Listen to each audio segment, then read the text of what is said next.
across the far north of Scotland, but across Northern Ireland it's going to be a much brighter start if you compare it to this morning, though can't rule out a few showers around coastal areas. And across the rest of England and Wales it should be a largely clear and bright start, but still once again just a few showers clipping into southern coasts. Then through the course of the day we'll see more and more of those showers bubble up across central and southern parts, but in between plenty of sunny spells and light winds, so feeling warm and pleasant where you do see the sunshine. But across Scotland still plenty of cloud around, some showery outbreaks too, and also some showers starting to bubble up later across Northern Ireland. Warm with highs of around 17 degrees in the south, but still a little bit cooler across Scotland and Northern Ireland. Now for Good Friday there'll be plenty of bright weather, mainly across eastern areas. We'll eventually see more and more cloud push into the west, once again with outbreaks of rain. This could be heavy at times, so do keep an eye out for further warnings. But as we head through Saturday and Sunday, brighter still yes, with a chance of showers, but it should still feel pleasant where you do catch those sunnier spells for the bank holiday. That's it from me, bye-bye. A positive outlook through the night will power through to a bright day ahead. Boxed Home Battery Storage, sponsors of weather on GB News.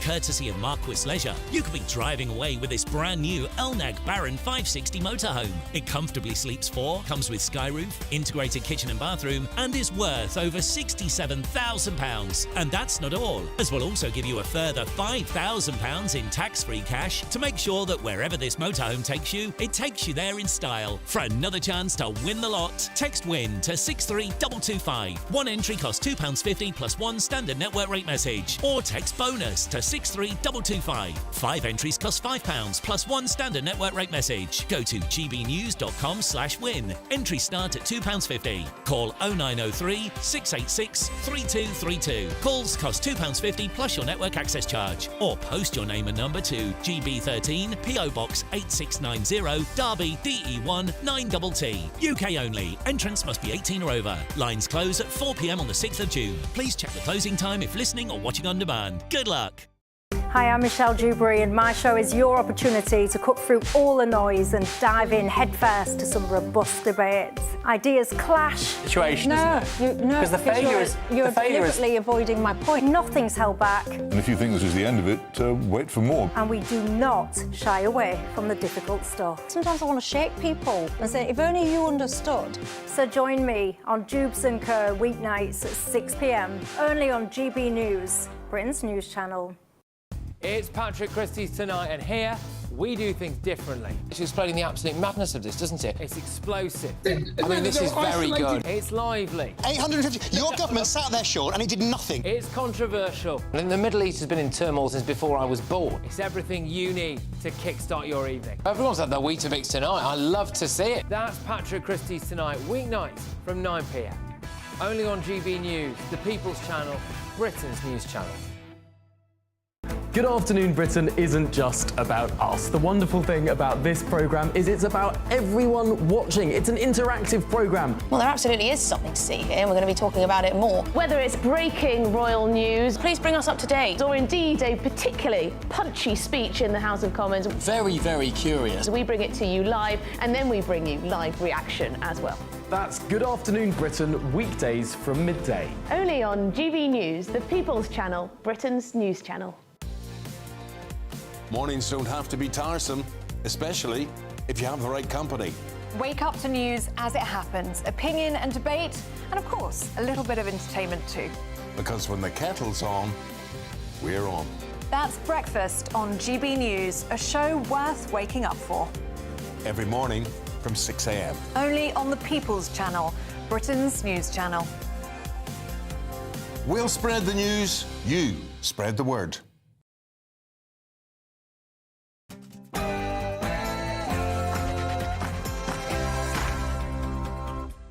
It's 9 p.m. I'm Christys Tonight. Transphobic, yes or no? Look, A woman can have a penis. Look, I'm not.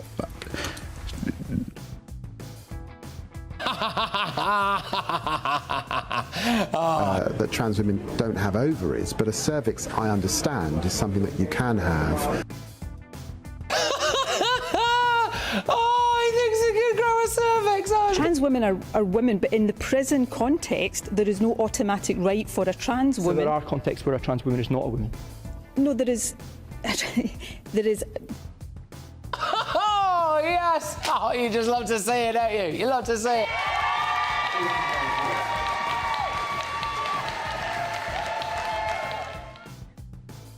Victory. The Supreme Court rules that trans women are not women, they are in fact men. Do Labour owe women an apology? Also, I have uncovered the most insane immigration case in British history. It involves a jihadi who wants to leave, but human rights lawyers who won't let him. Plus, I will, man. See you later. I don't have Enjoy to. tomorrow. Hey, You may disagree with Tommy, but come on, freedom of speech. They don't believe it.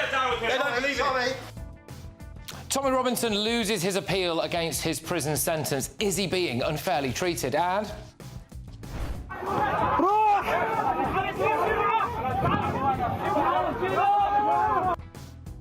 one in, one out. Fury as Keir Starmer is rumoured to have struck an awful illegal migrant deal with the French. Plus, it was terrifying to have my brother scream and shout at me and my father say things that just simply weren't true. King Charles is refusing to take Prince Harry's calls now. And have you ever wanted to go here?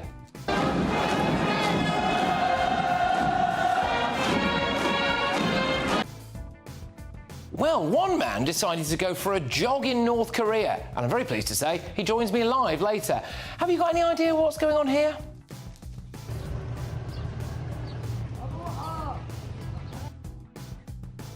On my panel tonight is the Director of Popular Conservatives, Mark Littlewood. We've got entrepreneur and podcast host Rob Moore and broadcaster Nina Mishkov. Oh, and I don't know if you can tell me what goes on here at the tennis. I'll reveal all later. Get ready, Britain, here we go.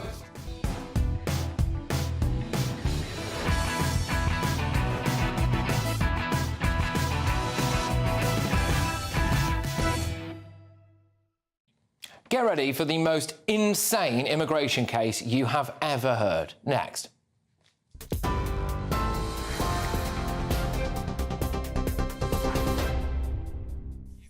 Good evening, it's 3 minutes past 9. I'm Katie Bowen in the GB Newsroom. To the top story of today, the Supreme Court has ruled that the terms woman and sex in the Equality Act refer to biological sex and not gender identity. The unanimous decision of this court is that the terms woman and sex in the Equality Act 2010 refer to a biological woman and biological sex.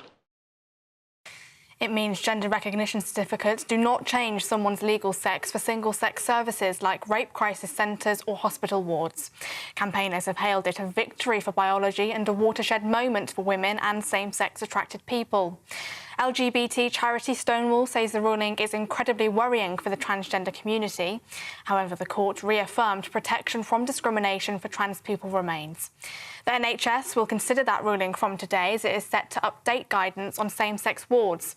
And the government has said that the ruling brings clarity and confidence, adding single-sex spaces will always be protected by this government. Well, the leader of the opposition, Kemi Badenoch, welcomed the ruling. Sex has always meant biological sex, and what we have seen is a lot of people misinterpreting the law. They've had guidelines from all sorts of organisations that actually do not follow the law. So I really welcome this judgment. Well, the leader of the Liberal Democrats, Sir Ed Davey, also gave his reaction this afternoon. We accept entirely the court's ruling, as you'd expect, and they've brought greater clarity to the Equality Act, which many people had been confused about for some time. I think now we need the government and the Equality and Human Rights Commission to bring forward better guidance so the implications of this court ruling can be well understood by businesses and by individuals. Elsewhere, Home Office official figures have confirmed that at least 705 migrants crossed the English Channel in 12 small boats yesterday, a new one-day record for illegal arrivals this year. That figure surpasses the previous record, which was set on Friday, where 656 people made the journey. The latest crossings take the number of small boat migrants who've made the journey so far this year to nearly 9,000. The figures are around 40% higher than the 6,265 who crossed at this point last year. A Home Office spokesman said that they are intensifying collaboration with France and other countries over tackling the gang's business models and introducing tougher enforcement powers under new legislation. To American news, the Governor of California, Gavin Newsom, has announced legal action against President Trump over what he calls the president's unlawful tariffs. It's also been announced today that the US Vice President, J.D. Vance, will visit Italy and India from Friday of this week, with the White House adding that he will discuss shared economic and geopolitical priorities with leaders in each country. And in another development, the White House announced that US Secretary of State Marco Rubio and White House envoy Steve Witkoff will travel to Paris to meet with European counterparts for talks on ending Russia's war in Ukraine. Those are the latest GB News headlines for now. Let's go back to Patrick. For the very latest GB News direct to your smartphone, sign up to News Alerts by scanning the QR code or go to gbnews.com/alerts.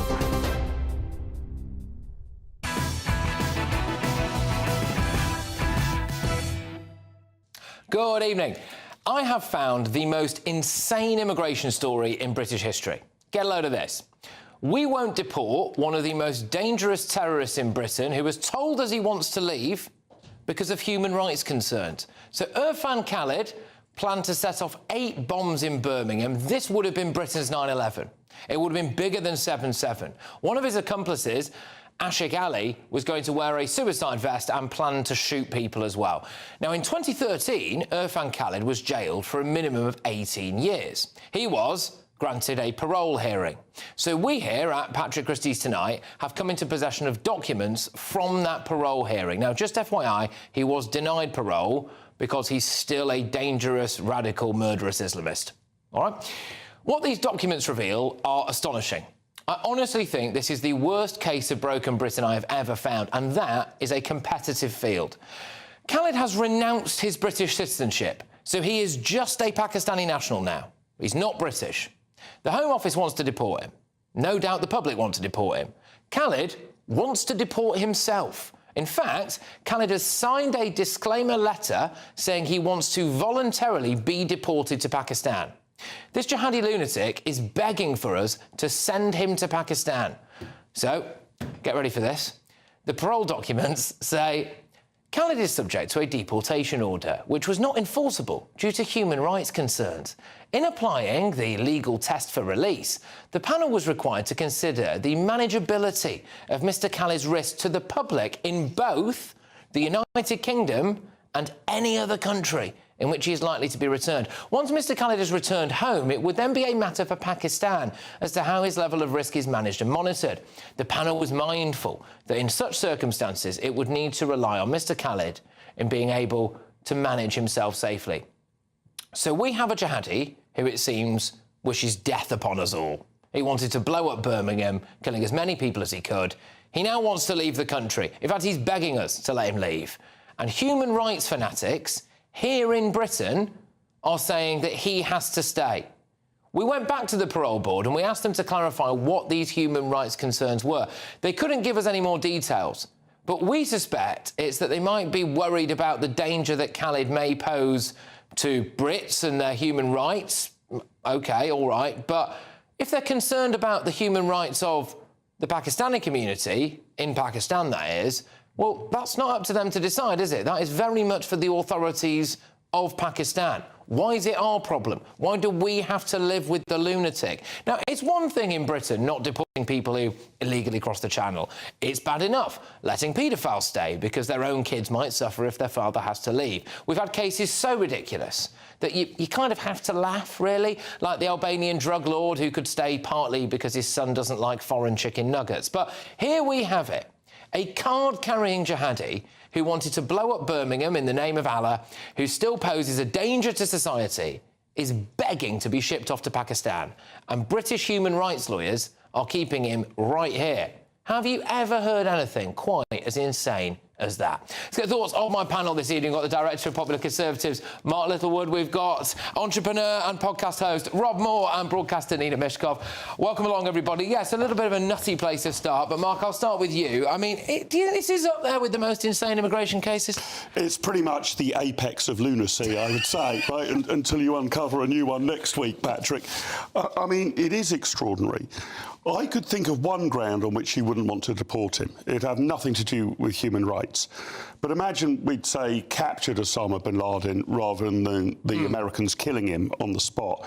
You might want to not send him back to Afghanistan for the mischief he could cause us and our nation. So if he was being retained here for the security and safety of the British population, that we don't want him to go back to an area where he might cause more trouble for us, fair enough.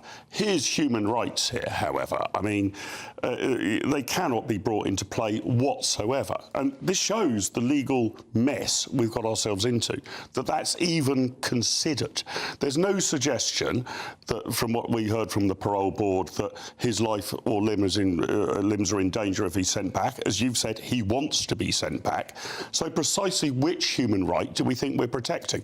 This is how human rights legislation has got totally out of control. Rob, at some point this guy is going to be released. He's got a minimum term of 18 years. Probably he's going to be back out and about. And that means that if we don't deport him, which he wants, then he is going to remain our problem. And I don't know about you, I would be concerned that he might still want to kill us all. Well, he's got track record. So, I mean, this is mad. I'll just talk about the numbers. We're paying £120,000 a year to keep him in our country. He's a Category A criminal. That costs us £120,000 a year, so we paid £1.4 million to keep him in our country when he's tried to blow up a city and he wants to leave. It doesn't make any sense. I try and put logic to things. But you might want extreme terrorists to be in detention here rather than sent back to their... Maybe they're grooming him to be a future spy. I don't know. I have thought long and hard about what justification this is. And what about the human rights of the British people? Yeah, well, that's it. I mean, you know, where are you on this? I mean, it does seem like this was a gift. We could have sent this guy back to Pakistan. You know, he then wouldn't be our problem. He might pose a risk to, presumably, the people of Pakistan. We could, I would hope, manage to stop him ever getting back here. So where are you on this? Well, I completely agree, I have to say, because anything to do with terrorism, I mean, all bets are off. You cannot justify treating him in a different way. The point being that, you know, it takes me back to the murders in the Fishmonger Hall. You know, that there were genuinely decent people. The trouble with, say, the parole board is that they are often they are do-gooders. I mean, they're probably very humane, nice people, and they like to see all sides of the thing. Is this the parole board, or is it the human rights lawyers that are... It seems to be, it appears to be a combination of both. So the parole board taking... It's the parole board with human rights law ringing in their ear. Yes. That's what it is. Lawyers love to charge by the hour, so they might be dragging this out. and the thing is, people, as I say, who work on parole boards are genuinely... They want to think that, oh, this person has rehabilitated, this person has found God, this person has... You know, so the people who were sadly murdered were genuinely wonderful young people who were trying to help society and help to rehabilitate... But they denied parole. They denied parole. Yeah, they denied parole. I understand that. Yeah. I understand that, but it seems to me that somewhere within there are people that are just not thinking straight. I mean, this to me, look, I obviously vehemently disagree with all the other complete lunatic decisions as far as I've been concerned that I've rattled off before. I mean, the pinnacle before this one was probably the Nigerian lady who tried for asylum 7 times, and then on the 8th time she managed to figure out that if she joined a banned terrorist organisation that's only banned and prescribed in Nigeria but not here, then she couldn't be sent back to Nigeria, so she was able to stay. But this, for me, is the thing where human rights concerns appear to be going just just too far. Why are we concerned with either A, the human rights of him, or anything? Just get him out of the country, surely? Yeah, I would agree with that. Look, I would like embedded into English, British law some sort of consideration of individual rights. The Human Rights Act, however, is not that. I mean, you referenced amongst the range of other insane cases that you've looked into, Patrick, the chicken nuggets case, this case of the Nigerian woman who the court accepted had insincerely joined a terrorist organisation, but that was enough to put her at risk. I think recently there was a case of somebody who couldn't be deported because he had too many Facebook friends, right? And therefore people would know who he was when he was sent back. I mean, we are over-interpreting this to the nth degree. I am open to a narrow case of a decent citizen who turns up here and says, if you send me home, I will be ripped to shreds. Here's the evidence for it. We might provide safe haven to such an individual. But unfortunately, this has been taken to the nth degree. And now that it's affecting parole decisions is crazy. We've got to completely reset the legal apparatus and repeal the Human Rights Act. It possibly sets a new precedent, Rob, where this guy signed a waiver. So they must have gone to him at some point. My interpretation is would be they've gone to him at some point and said, look, we're concerned that your human rights might be affected if we send you back to Pakistan. And he's gone, right, well, give me a contract and a piece of and a pen and a piece of paper right now, and I'll sign that and I'll waive that. And still some do-gooders have gone, oh, you know, he might come to some harm. You just wonder who these people are, don't you, really? Well, sorry, Rob, you were going to say? No, ladies first. No, I was going to say, you know, that's the trouble with human nature is that you want to think good about people, and. But he's a proven terrorist. I agree completely. Who's declared in ink that he's a proven terrorist. And he wants to leave the UK. I agree, it is utterly nuts, but there are people who want to see things better, and the trouble, as I said, the trouble is people. Better is people not being blown up. Exactly. People like that not being in this country.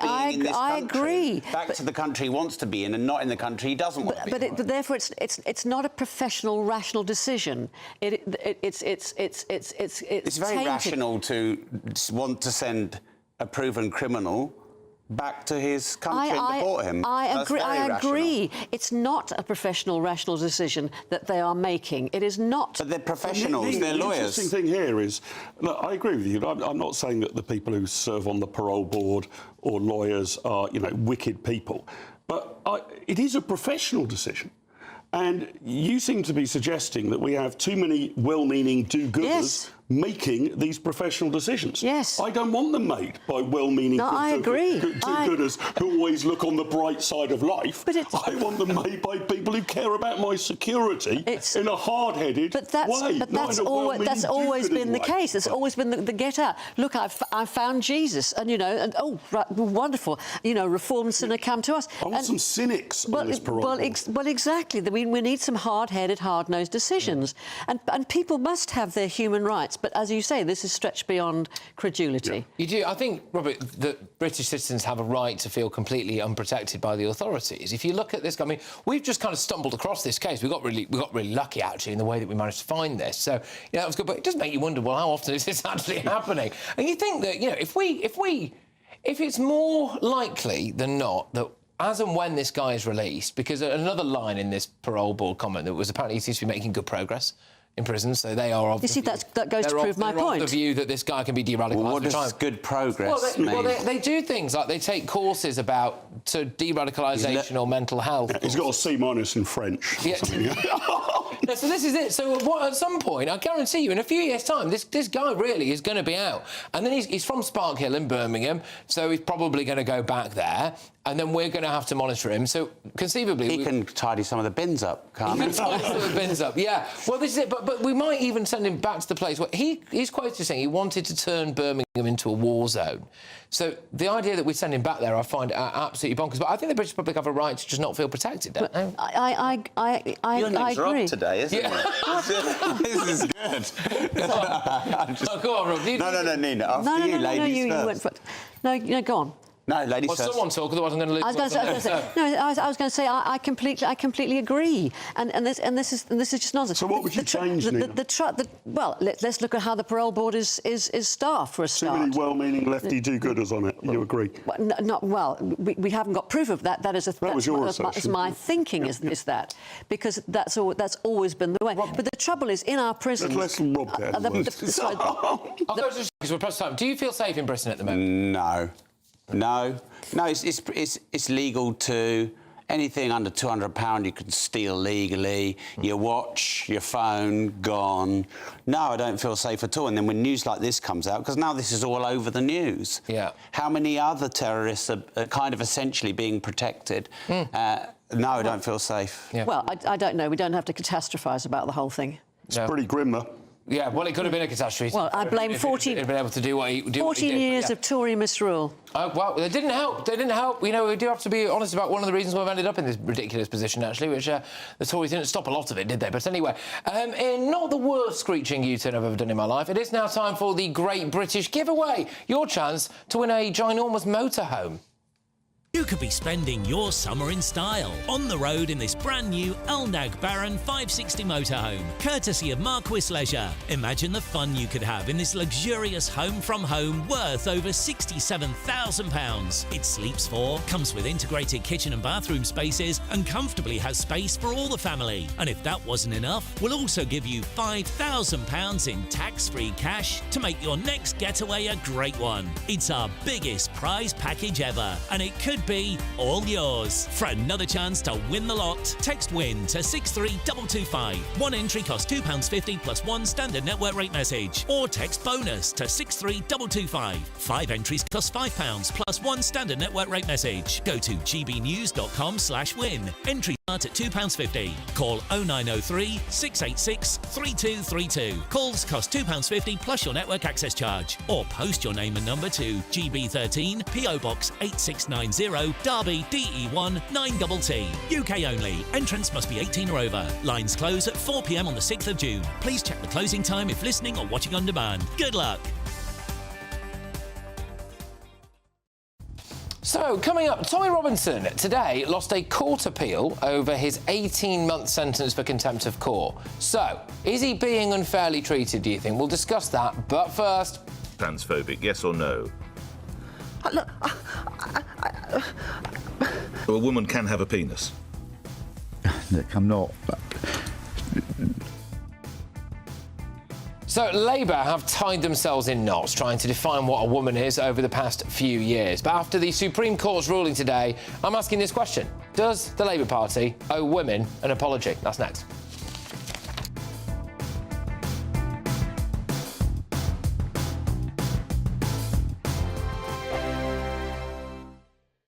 Exciting news. Every Friday, my Patrick Christys Tonight show is going to have a twist to it. We're welcoming some special guests. You. That's right, on Fridays I'm going to be doing my show in front of a live studio audience, because this show is about you and what you have to say. It's going to be the same big debates, same big topics, same big opinions. But every Friday night at 9 p.m, you are invited to come on down to Patrick Christys Tonight to be a part of the action. Only on GB News, the People's Channel, Britain's news channel. In the GB Newsroom, we bring you the news as it happens. With our team of dedicated journalists across the UK, we're ready to keep you up to date with what's happening every half an hour, every single day. Bulletins here on GB News, the People's Channel, Britain's news channel. Martin Daubney, weekdays from 3 p.m. It's all kicking off in the world of bowling, because an historic bowls club could be forced to close after a staggering 2,000% parking fee hike. Members, many of them of course elderly, say they can't afford the jump from 40 quid to an astonishing £840.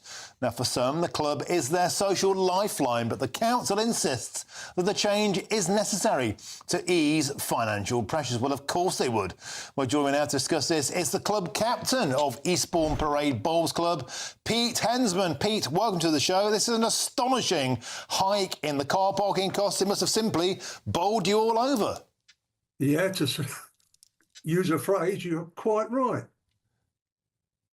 We sort of staggered and worried because of the possibility of closing us. What's the reaction been within the club to what seems like an eye-watering increase?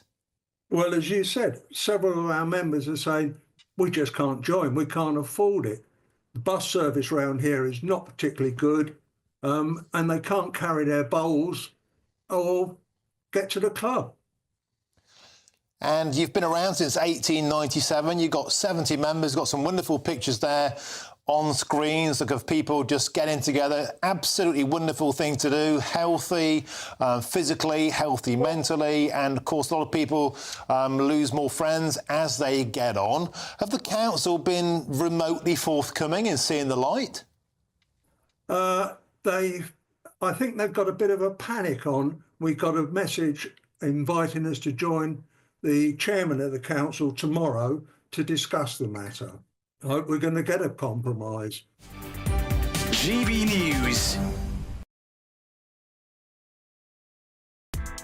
Join me, Nana Akwe, for an informative, interactive news programme with a difference. It's fun. No, he didn't say that, Dave. I'm so surprised. I think there's an element of truth to that. Join me from 3 p.m. every weekend, only on GB News, Britain's news channel. I'm Christopher Hope. From pop stars to politicians, I'll interview anybody in a pub who's got a political opinion. Join me every Friday on Spotify, Apple Podcasts, YouTube or gbnews.com, or wherever you get your podcasts. This is GB News, the People's Channel.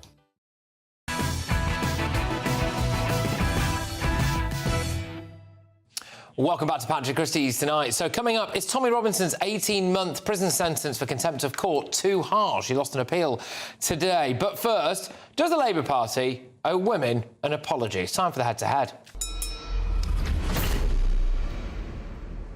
Common sense has prevailed today after the Supreme Court unanimously ruled that a woman is defined by biological sex in law and not just gender identity, meaning that trans women are not women in the eyes of the law. Now, this might seem like common sense to me and you, but it's a definition that the Labour Party has been wrestling with and tying itself in knots over for years. Just, for example, Sir Keir Starmer.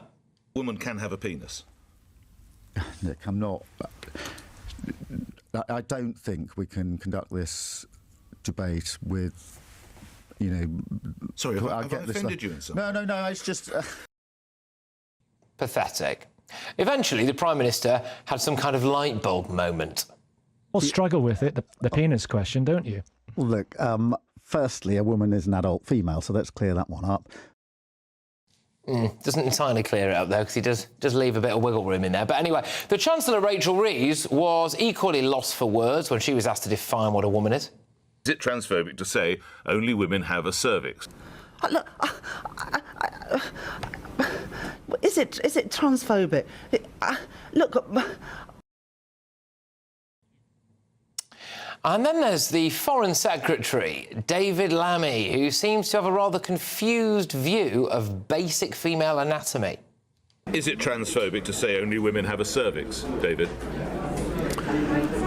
I don't know if it's transphobic, but it's not accurate, Nick. I mean, obviously, it's probably the case that only that trans women don't have ovaries, but a cervix, I understand, is something that you can have following various procedures.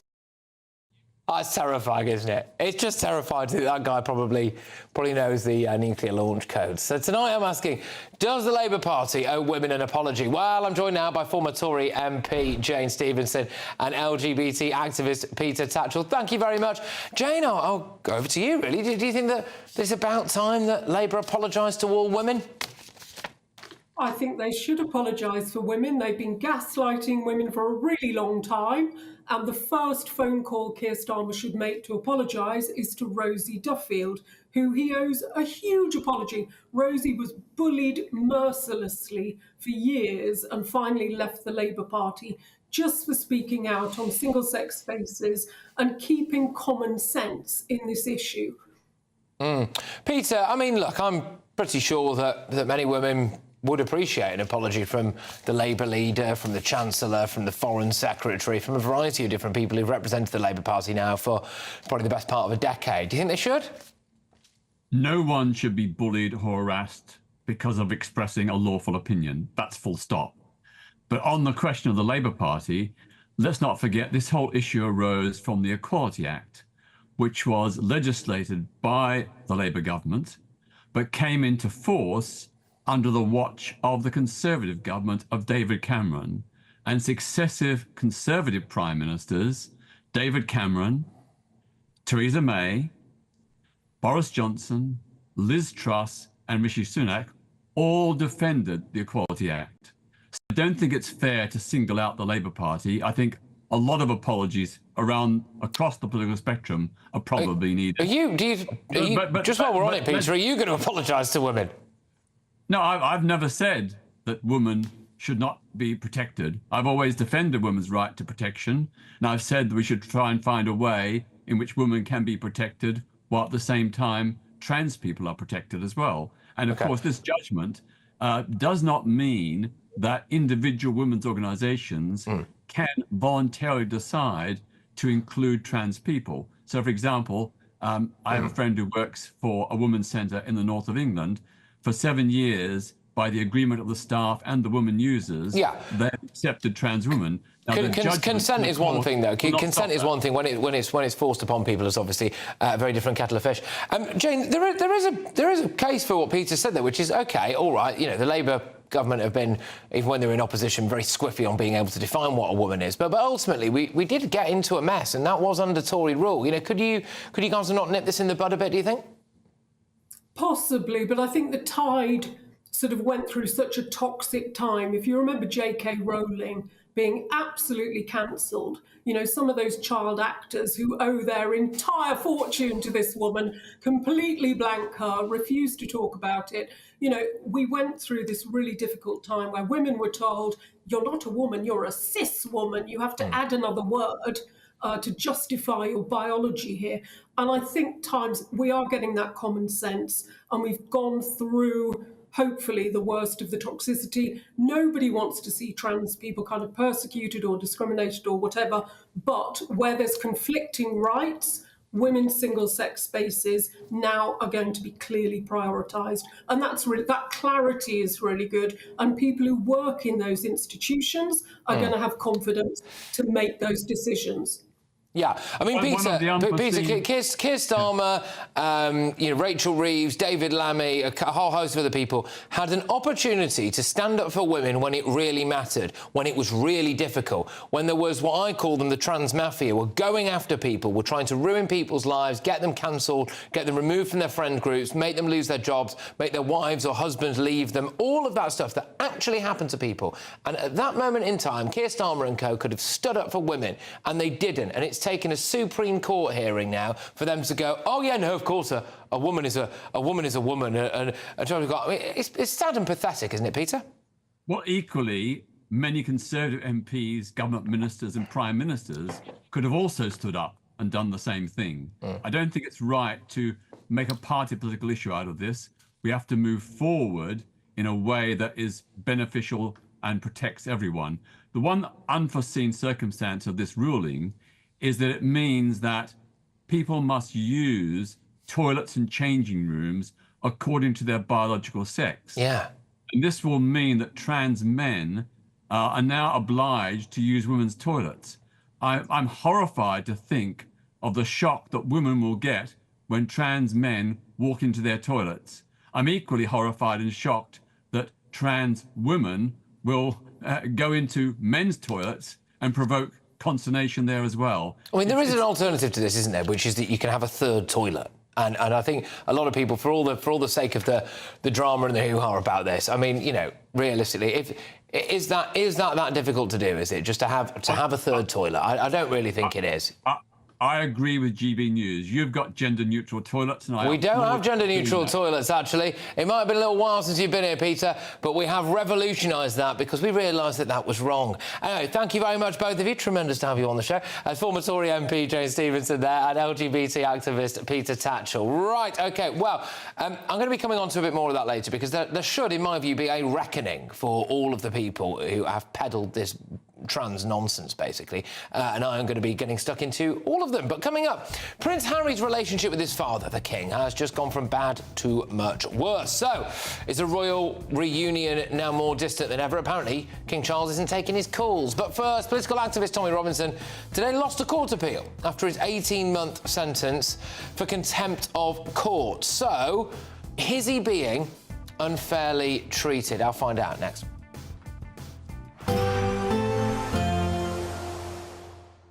I hope it doesn't rain. Don't worry about it. It'll spoil our holiday. Relax, we're totally covered. All Clear Travel Insurance sponsors GB News Travel Destinations Forecast.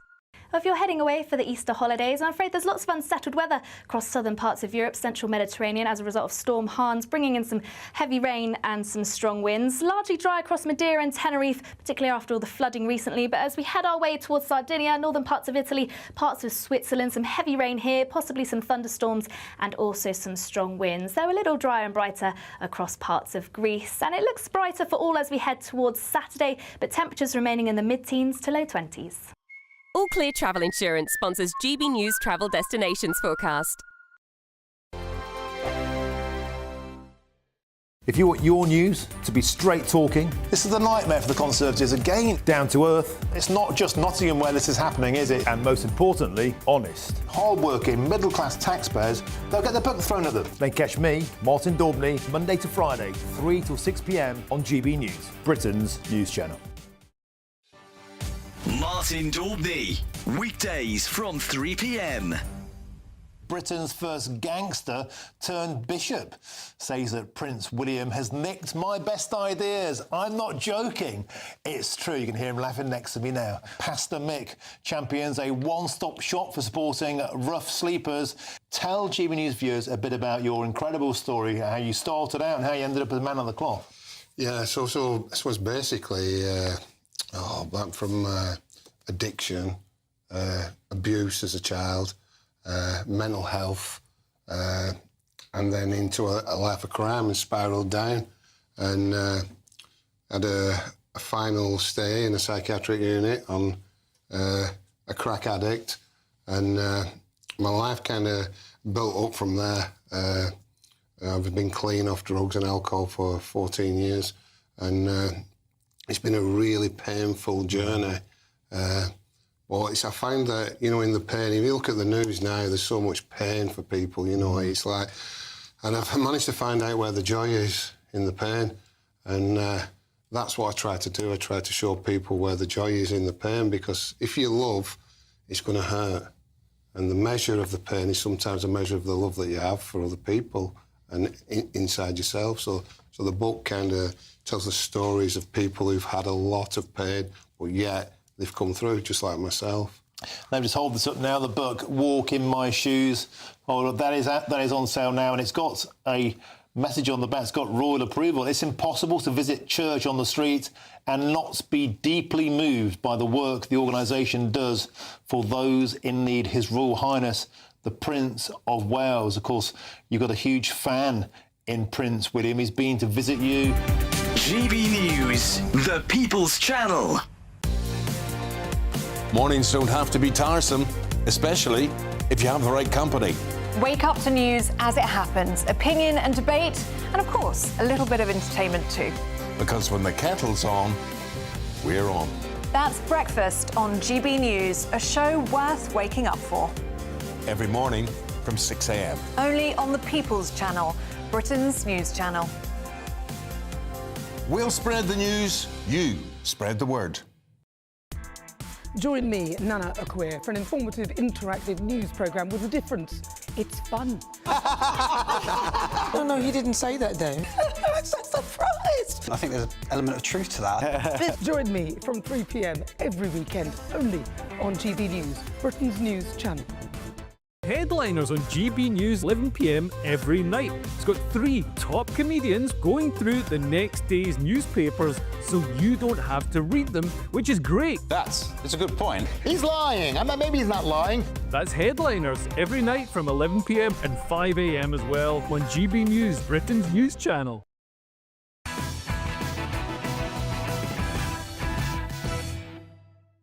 Welcome back. Well, very shortly we have a look at whether or not the King really is ignoring Prince Harry's calls now. But first, political activist Tommy Robinson lost a Court of Appeal challenge earlier today against the length of his prison sentence for contempt of court. So, Robinson was jailed for 18 months last October after he ignored an order not to repeat lies about a Syrian refugee who had successfully sued him for libel.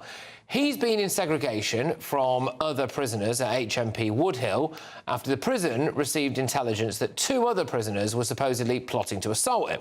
The court heard that the former EDL leader is suffering from complex PTSD, has been diagnosed with ADHD as well, but in a 15-page ruling, the court rejected his appeal. There's clearly a lot to go at here, right? So I'm joined now by the barrister and writer Stephen Barrett. Stephen, thank you very much. Tremendous to have you on the show. I think first things first here, is Tommy Robinson being unfairly treated? Well, Patrick, the first things first are to congratulate you and Emily on having a young one on the way. Thank you know me, so there was no way I was going to avoid that one, and I hope I haven't embarrassed you. But they are, without question, the best thing that any of us ever do. They are the most important thing. The next, Mr. Robinson. Now, yes. It's quite a segue. He doesn't always fit very well with polite society. They don't like him, and I get a lot of flack if I'm perceived as being on his side, which I think is utterly ridiculous. Of course, I am on no one's side. It is very important that court orders are upheld. That is fundamental. And if without that, the entire system will collapse. That's not what we're talking about. And I think when people feel that there's an unfairness going on, that gets missed. It's very easy for the people who like to pretend that this isn't unfair, and it's a personal political opinion when you think it is unfair or not. But the people who want to pretend it isn't just sort of ignore the fact that what people are upset about is the length of time, not the fact he was punished. He obviously did something wrong. We must maintain court orders. 18 months.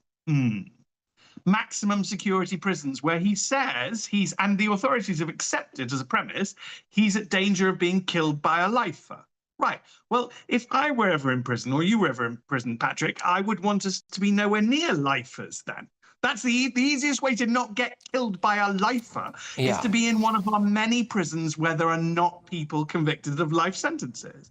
And I think that a lot of what's going on with Tommy Robinson is not sitting well with the public, not necessarily because people have a great deal of sympathy for him or not. And I know there are people who do, but actually this is a greater issue about, have we got control over our own prisons? And I think Robert Jenrick has done an awful lot of work to flag this up. You know, and if our prisons are falling to Islamic or fundamentalist Islamic control, then really we need to know. And if he's, whether you like him or loathe him, if he's the way that we find out, then it's quite it speaks volumes. Look, it speaks absolute volumes if it is the case that the bloke who built the bomb for the Manchester Arena, Hashim Abidi, is safer in prison than Tommy Robinson, because it tells you a lot, I think, about who's there. One of them has actually helped to blow up an arena full of children, and the other one's Tommy Robinson. And I think we have to have a serious conversation about whether or not there's any kind of fairness there. People will say, OK, it's not his first offence. He has previously done things like breach court orders, etc., etc., etc. So is that one of the reasons why he got what many people might think is a very long sentence, given the crime that he actually committed, civil crime? I just think that sentencing has got completely out of whack with public expectation. You know, there are people who were convicted of truly horrendous crimes against children who got less a sentence than Lucy Connolly, who languishes in prison for a tweet she deleted. And actually, I mean, if we want to make a crusade about this, Lucy's a lot more attractive as an individual. You know, mum, never done anything wrong in her life, looked after children from all diverse backgrounds her entire life, sends a tweet, agrees that it was a stupid tweet. I mean, I actually have serious questions about its legality, but your legal team will hate that. But so I don't say I said that. But she's much more attractive, much more. What are we doing? Why are we throwing the book at people who say hurty words when paedophiles walk free? And if that's going to become some divide between the intellectual class and everybody else, I'm more than happy to stand with everybody else, because that just seems weird to me. I don't understand that. I don't understand how we've got here. It does feel two-tier. There was a report by a group of MPs who decided to just deny that there was two-tier justice. Well, I mean, that's just not going to work with the public. And if our dear leaders are in any doubt about the relationship between them and the public, I would just say that there are more of the public than there are you. So I really think we need to start reflecting people's opinions. People are not vindictive. People are not cruel. British people in particular, wherever they come from, tend to be quite forgiving and quite gentle. But to lock Tommy up for 18 months and stick him in solitary, yeah, they're not going to like that. If you lock up the case you raised, a truly dangerous human being, and yet he's able to attack innocent prison officers, and they're not going to like the fact that a very innocent and very sympathetic mother, Lucy Connolly, is locked up for nearly twice the length of Tommy Robinson. And for what? Exactly. Well, there you go. Stephen, thank you very much. Always a pleasure. You take care, and I hope to see you again very, very soon. It's Stephen Barrett there, top barrister and writer. So we've got a comment here from the spokesperson for the Attorney General's office. They've said Stephen Yaxley-Lennon repeatedly ignored judges' orders and continued to spread libellous allegations. His 18-month sentence reflected how gravely the court considers contempt. So that's their views, of course. Anyway, coming up at 10 p.m.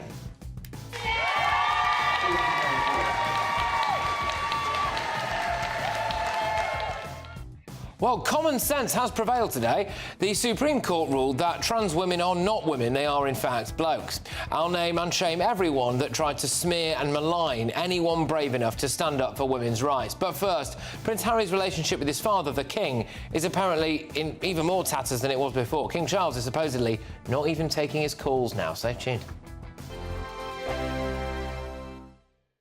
Hello there, good evening. Welcome to your GB News weather update from the Met Office.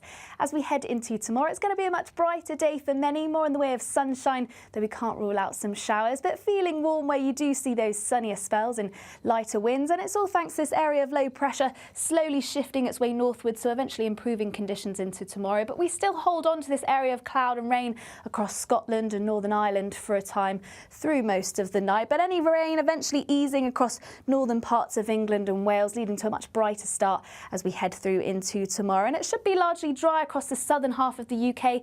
Clear skies, which means it's going to be turning chilly, possibly even some mist and fog by the morning. And it should be largely dry, though just a few showers starting to skirt across the south as we head through into the morning. But it's really across Scotland where we hold on to the cloud and outbreaks of rain as we head through into Thursday. Still fairly breezy across the far north of Scotland, but across Northern Ireland it's going to be a much brighter start if you compare it to this morning, though can't rule out a few showers around coastal areas. And across the rest of England and Wales it should be a largely clear and bright start, but still once again just a few showers clipping into southern coasts. Then through the course of the day we'll see more and more of those showers bubble up across central and southern parts, but in between plenty of sunny spells and light winds, so feeling warm and pleasant where you do see the sunshine. But across Scotland still plenty of cloud around, some showery outbreaks too, and also some showers starting to bubble up later across Northern Ireland. Warm with highs of around 17 degrees in the south, but still a little bit cooler across Scotland and Northern Ireland. Now, for Good Friday, there'll be plenty of bright weather, mainly across eastern areas. We'll eventually see more and more cloud push into the west, once again with outbreaks of rain. This could be heavy at times, so do keep an eye out for further warnings. But as we head through Saturday and Sunday, brighter still, yes, with a chance of showers, but it should still feel pleasant where you do catch those sunnier spells for the bank holiday. That's it from me. Bye-bye. Mornings don't have to be tiresome, especially if you have the right company. Wake up to news as it happens, opinion and debate, and of course, a little bit of entertainment too. Because when the kettle's on, we're on. That's Breakfast on GB News, a show worth waking up for. Every morning from 6 a.m. Only on the People's Channel, Britain's news channel. We'll spread the news, you spread the word. Hi, I'm Michelle Dewberry, and my show is your opportunity to cut through all the noise and dive in headfirst to some robust debates. Ideas clash. Situation, because the failure is you're deliberately avoiding my point. Nothing's held back. And if you think this is the end of it, wait for more. And we do not shy away from the difficult stuff. Sometimes I want to shake people and say, if only you understood. So join me on Dubes & Co. weeknights at 6 p.m, only on GB News, Britain's news channel.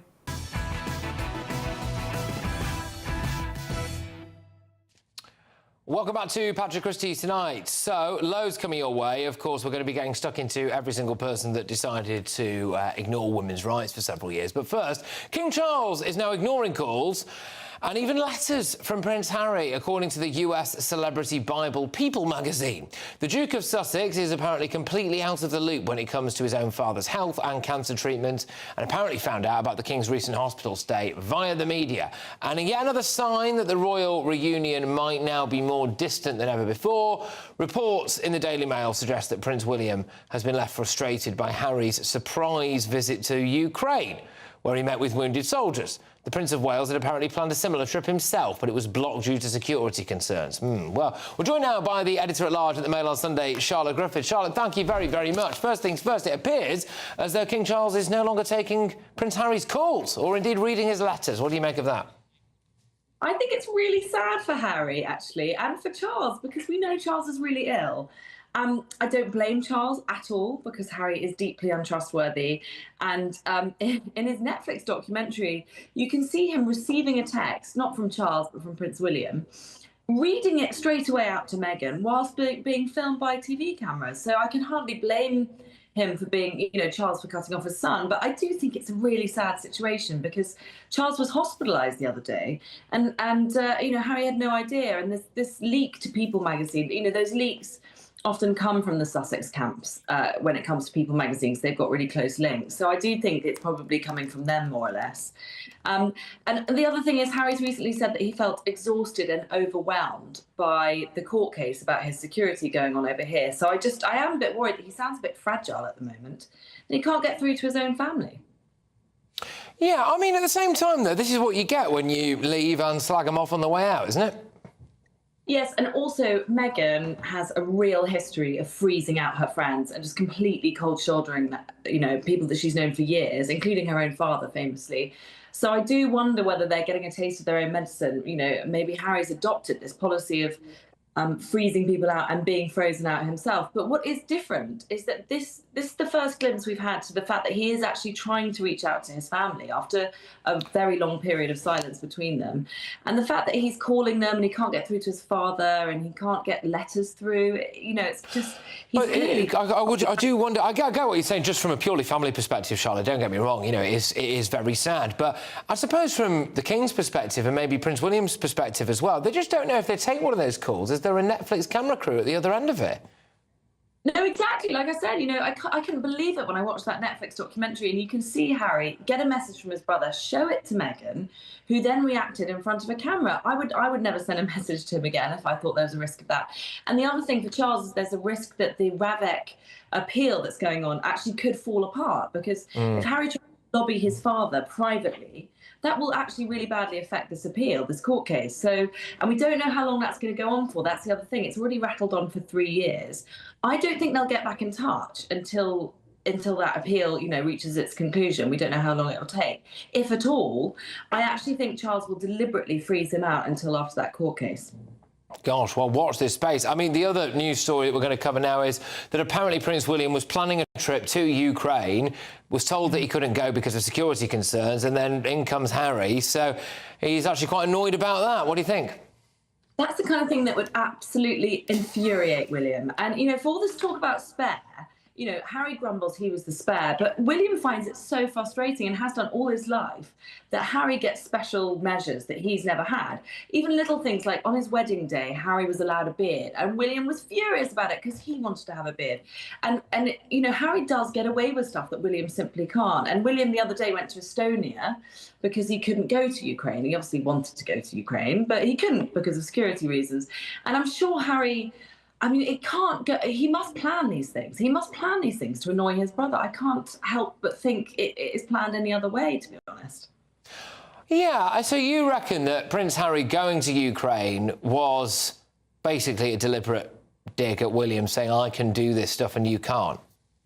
Well, listen, of course he wants to see the wounded veterans, so he would argue against that, I'm sure. But he knows exactly how to push his brother's buttons, like all sibling relationships. He'll know exactly what annoys his brother. You know, also, he'll know that the timing of his trip to Ukraine overshadowed what his father was doing. He'd just been to Italy. He was in Italy at the time, I think. He's strategic enough to realise what's going on, and he knows perfectly well his brother can't go because he's next in line to the throne. Well, precisely, yeah. And, you know, again, you know, even if Prince Harry does end up on better terms with his father and with Prince William, how do they know he's not going to throw a wobbly again at some point? How do they know that it's not just some kind of information-gathering plan to the next time they all have a big blowout? That's Series 8 or whatever that's going to be of Netflix or a Spotify podcast or whatever it is. But, Charlotte, thank you very, very much. As ever, Charlotte Griffiths there, the editor-at-large at The Mail on Sunday. Well, I have got a heck of a lot coming your way. I'm very excited for a bit of this.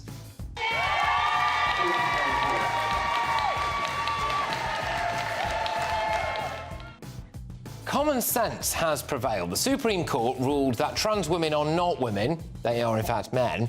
I'm going to name and shame people that tried to smear and malign anyone who was brave enough to stand up for women's rights. There's an extensive back catalogue of people here. Frankly, they're about to eat their own words. Stay tuned.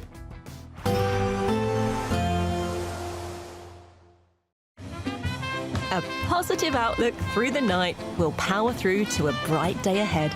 Boxed Home Battery Storage, sponsors of weather on GB News. Hello there, good evening. Welcome to your GB News weather update from the Met Office. As we head into tomorrow, it's going to be a much brighter day for many, more in the way of sunshine, though we can't rule out some showers, but feeling warm where you do see those sunnier spells and lighter winds, and it's all thanks to this area of low pressure slowly shifting its way northwards, so eventually improving conditions into tomorrow. But we still hold on to this area of cloud and rain across Scotland and Northern Ireland for a time through most of the night, but any rain eventually easing across northern parts of England and Wales, leading to a much brighter start as we head through into tomorrow. And it should be largely dry across the southern half of the UK. Clear skies, which means it's going to be turning chilly, possibly even some mist and fog by the morning. And it should be largely dry, though just a few showers starting to skirt across the south as we head through into the morning. But it's really across Scotland where we hold on to the cloud and outbreaks of rain as we head through into Thursday. Still fairly breezy across the far north of Scotland, but across Northern Ireland it's going to be a much brighter start if you compare it to this morning, though can't rule out a few showers around coastal areas. And across the rest of England and Wales it should be a largely clear and bright start, but still once again just a few showers clipping into southern coasts. Then through the course of the day we'll see more and more of those showers bubble up across central and southern parts, but in between plenty of sunny spells and light winds, so feeling warm and pleasant where you do see the sunshine. But across Scotland still plenty of cloud around, some showery outbreaks too, and also some showers starting to bubble up later across Northern Ireland. Warm with highs of around 17 degrees in the south, but still a little bit cooler across Scotland and Northern Ireland. Now for Good Friday there'll be plenty of bright weather, mainly across eastern areas. We'll eventually see more and more cloud push into the west, once again with outbreaks of rain. This could be heavy at times, so do keep an eye out for further warnings. But as we head through Saturday and Sunday, brighter still yes, with a chance of showers, but it should still feel pleasant where you do catch those sunnier spells for the bank holiday. That's it from me, bye-bye. A positive outlook through the night will power through to a bright day ahead. Boxed Home Battery Storage, sponsors of weather on GB News.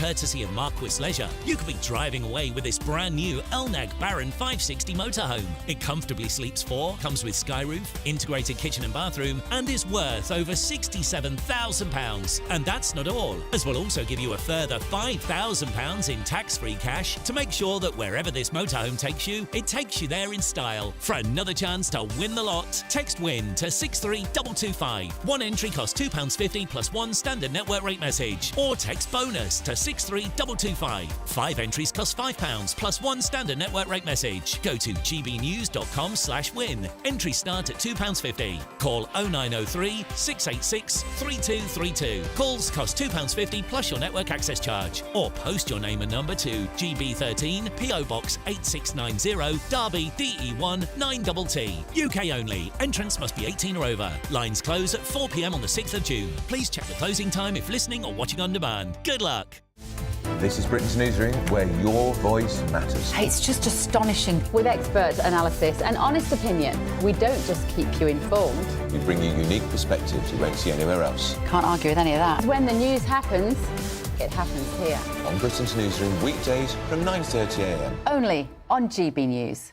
If you want your news to be straight talking, this is a nightmare for the Conservatives again. Down to earth. It's not just Nottingham where this is happening, is it? And most importantly, honest. Hard-working, middle-class taxpayers, they'll get their book thrown at them. Then catch me, Martin Daubney, Monday to Friday, 3 till 6 p.m. on GB News, Britain's news channel. Join me, Nana Akwe, for an informative, interactive news programme with a difference. It's fun. No, he didn't say that, though. I'm so surprised. I think there's an element of truth to that. Join me from 3 p.m. every weekend, only on GB News, Britain's news channel.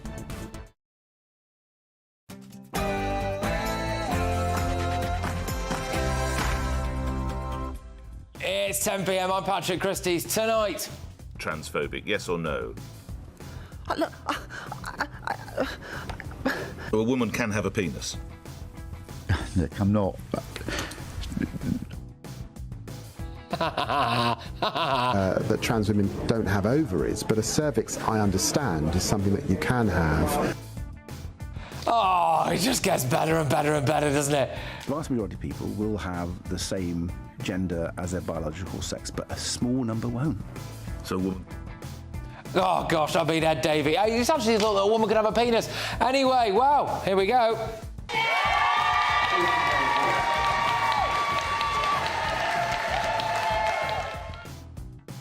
Victory! The Supreme Court rules that trans women are not women, they are in fact men. So, we're going to be getting stuck into everyone who decided to drink the Kool-Aid on that one. Also...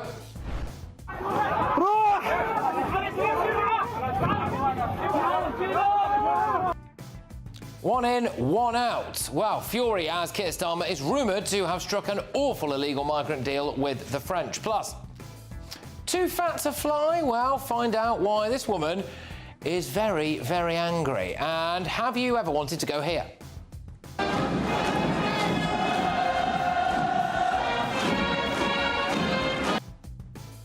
Well, one man decided to go for a little jog in North Korea, and I'm very pleased to say he joins me live. And have you got any idea what's going on here?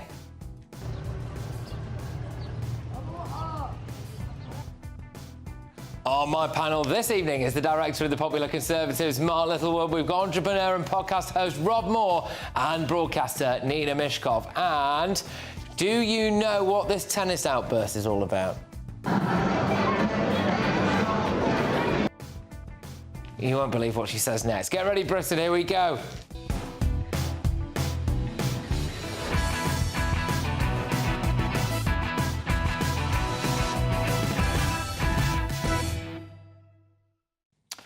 Women are women and men can't be women. Next.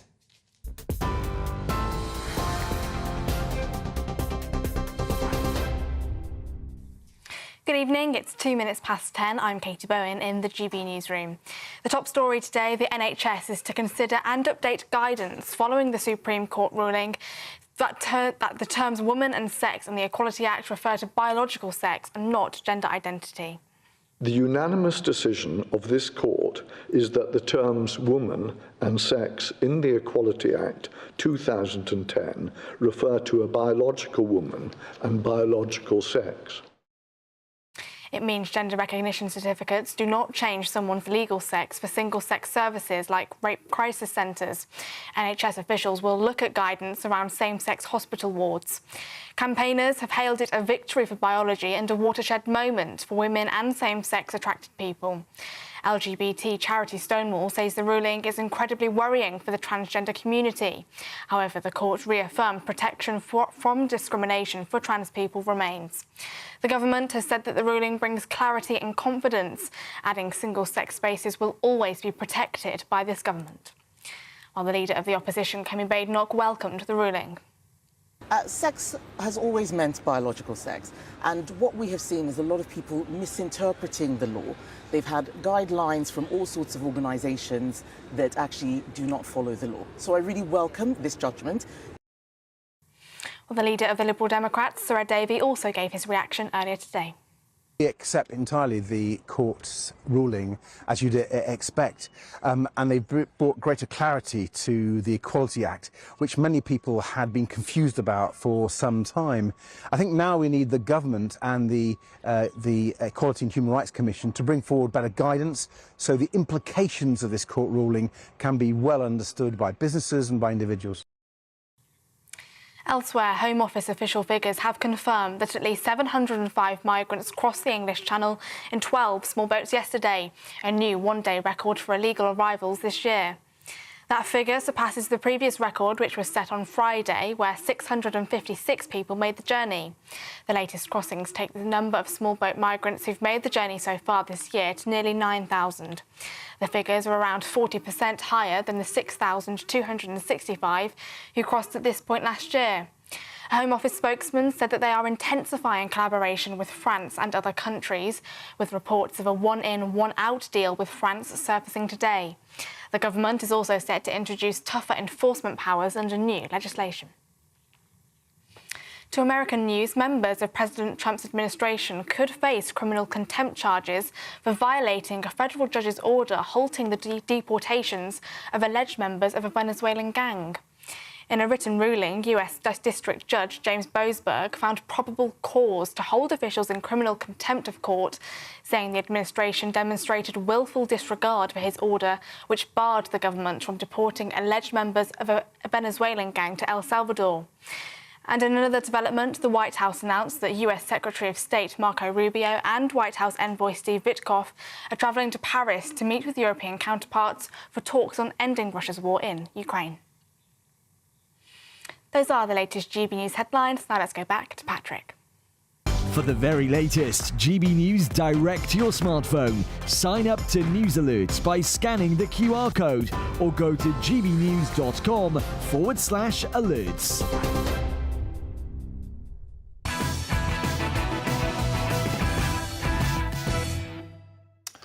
Today is a sweet victory for real women and common sense. The unanimous decision of this court is that the terms woman and sex in the Equality Act 2010 refer to a biological woman and biological sex. The Supreme Court ruled that biology matters. Blokes cannot be women. Only biological women are legally women under the 2010 Equality Act. It's official. The war has been won.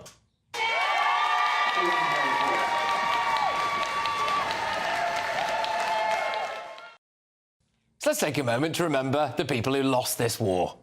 A woman can have a penis. Look, I'm not...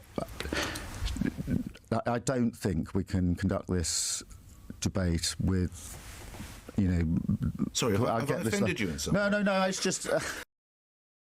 The Prime Minister, Sir Keir Starmer, has been a serial offender. Is it transphobic to say only women have a cervix? Well, it is something that shouldn't be said. It is not right. Oh, it's not right, is it? In June 2021, March 2022, June 2022, December 2022 and April 2023, Keir Starmer has either said a woman can have a penis, trans women are women, or supported self-identification. He did finally come to his senses, barely, later in 2023 and said that a woman is an adult human female. But then, here comes our Chancellor. Is it transphobic to say only women have a cervix? Look, is it transphobic? Look. And here's the Foreign Secretary. Is it transphobic to say only women have a cervix, David? I don't know if it's transphobic, but it's not accurate, Nick. I mean, obviously, it's probably the case that only that trans women don't have ovaries, but a cervix, I understand, is something that you can have following various procedures. Oh, well, I suppose that is the kind of thinking that you get from this guy. Who acceded to the English throne at the age of 9 on the death of his father Henry VIII in 1547? Henry VII. Edward VI. Here's the current leader of the Liberal Democrats, Sir Ed Davey. The vast majority of people will have the same gender as their biological sex, but a small number won't. So a woman can have a penis? Well, quite clearly. Clearly. Well, I'm not sure you're hanging around with Sir Ed, but anyway. Here's Nicola Sturgeon, who, of course, has always been very pro-LGBT, dropping a clanger on male rapists being in female prisons because they just identify as a woman now. Trans women are women, but in the prison context, there is no automatic right for a trans woman. So there are contexts where a trans woman is not a woman? No, there is circumstances in which a trans woman will be housed in the male prison estate. Let's spare a thought for David Tennant, who was accused of wishing death upon Tory leader Kemi Badenoch for daring to stand up for women's rights. It is human decency. We shouldn't live in a world where that is worth remarking on. However, until we wake up and Kemi Badenoch doesn't exist anymore,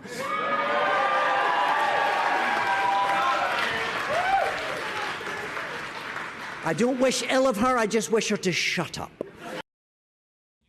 Horrible bloke.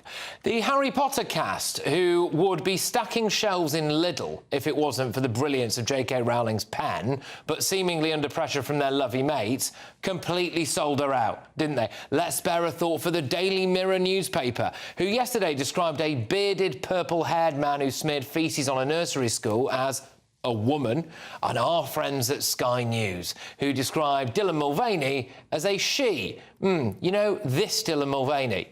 Day 1 of being a girl, and I have already cried 3 times. Day 3 of being a girl, and I've already become a bimbo. Women can have bulges, and that's okay.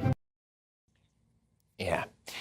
So then there's LBC's James O'Brien. Now, the amount of mental gymnastics this guy had to do today is hilarious. Just listen to this. There'll be loads of people who were very supportive, or very delighted by today's judgment, who are as disgusted as all decent people are by an awful lot of what else Donald Trump is ushering in. And yet, I don't know how you separate yourself from that, how you make it clear that you wish it was somebody else that had done this thing that you approve of. But as it is, it's the self-confessed sex offender who you're cheering for his attitude towards transgender women. What? We can actually go live now to James O'Brien's planning meeting, I think. Oh, there we go. Right, OK, so UK Supreme Court thinks biological women are women. Trump thinks biological women are women. Trump is bad, so I'm just going to accuse him of being a sex offender to make it even worse. Therefore, if you support women, right, you support an alleged sex offender. You see, it all adds up. It all adds up, doesn't it? Unfortunately for James O'Brien, there are some actual sex offenders that he won't like to talk about. So, bit of an issue. Almost 2/3 of trans women prisoners are sex offenders. Now, I'm not saying that all trans women are bad, but I am just saying that almost 2/3 of trans women prisoners are sex offenders. So, sorry, James, maybe you can do a call-in on that. Oh, and then there's this guy. With your support, we know that Good Law Project will be here to continue the fight. We are not optimistic. We are not pessimistic. we are determined. Jolyon Morm, the lawyer who clubbed a fox to death on Boxing Day wearing his wife's kimono, the lawyer who can't go on holiday because he keeps losing his case, he tweeted this: "I'm genuinely stunned. I spoke to loads of chambers with a deep specialism, and they said that for women, Scotland's position wasn't even arguable." Right, well, drink this one in, Jolyon. Human rights, we won't let you forget. For women's rights are human rights. This isn't over yet. It's over. It's done. Women are women. Only biological women can be women. Only women should be allowed in women's spaces. Men shouldn't be able to go in there, no matter what kind of wig and a dress they want to wear that particular day. The hyper-woke, mental, far-left gender experiment is finished. It should never have gone to court. Gender matters, biology matters, sex matters, women matter. Let's get the thoughts of my panel. Director of Popular Conservatives, Mark Littlewood. We've got entrepreneur and podcast host Rob Moore, and journalist and broadcaster Nina Mishkov. Well, Nina, in the spirit of this discussion, I think it's only right that I get to you first on this. Thank you. How do you feel about today's ruling, really, and what's led us up here? My mother was a science teacher. She was a biology teacher. I'm a journalist. Facts mean everything to me. So you put those two together, and this is just pure common sense. It's pure biology. Women are women. Having said that, the one thing the judge said was that this should not be a matter for one side being triumphant over the other. It was a matter of clarification. And what I really worry about is the fact that there will be some kind of backlash against trans women. And the trouble is that you looked at the politicians tripping over their words. That was pure politics, because all those dates that you showed, Keir Starmer going blah blah blah and Rachel Reeves looking completely embarrassing. They were at a situation, it's pure politics, they were at a situation where they were trying to squash the left of the party, which they managed to do, while at the same time keeping things going. They were also afraid. They were also clearly afraid of going the same way as people like J.K. Rowling, who managed to survive because she got uncancelable levels of money, right? And didn't really seem to care because she believed in what she was standing up for. Mark, I rattled off quite a few politicians there, as you alluded to. I mean, do you think they need to apologise now? And people lost their jobs over these views. People lost in some cases, their partners. People stopped talking to their kids over it. People lost friend groups. People lost money. You know, how do we make it up to those people? I think it's very difficult, Patrick, because although I'm pleased about the decision, we should take some time to reflect on how mad this country is, that a court needed to reach this decision.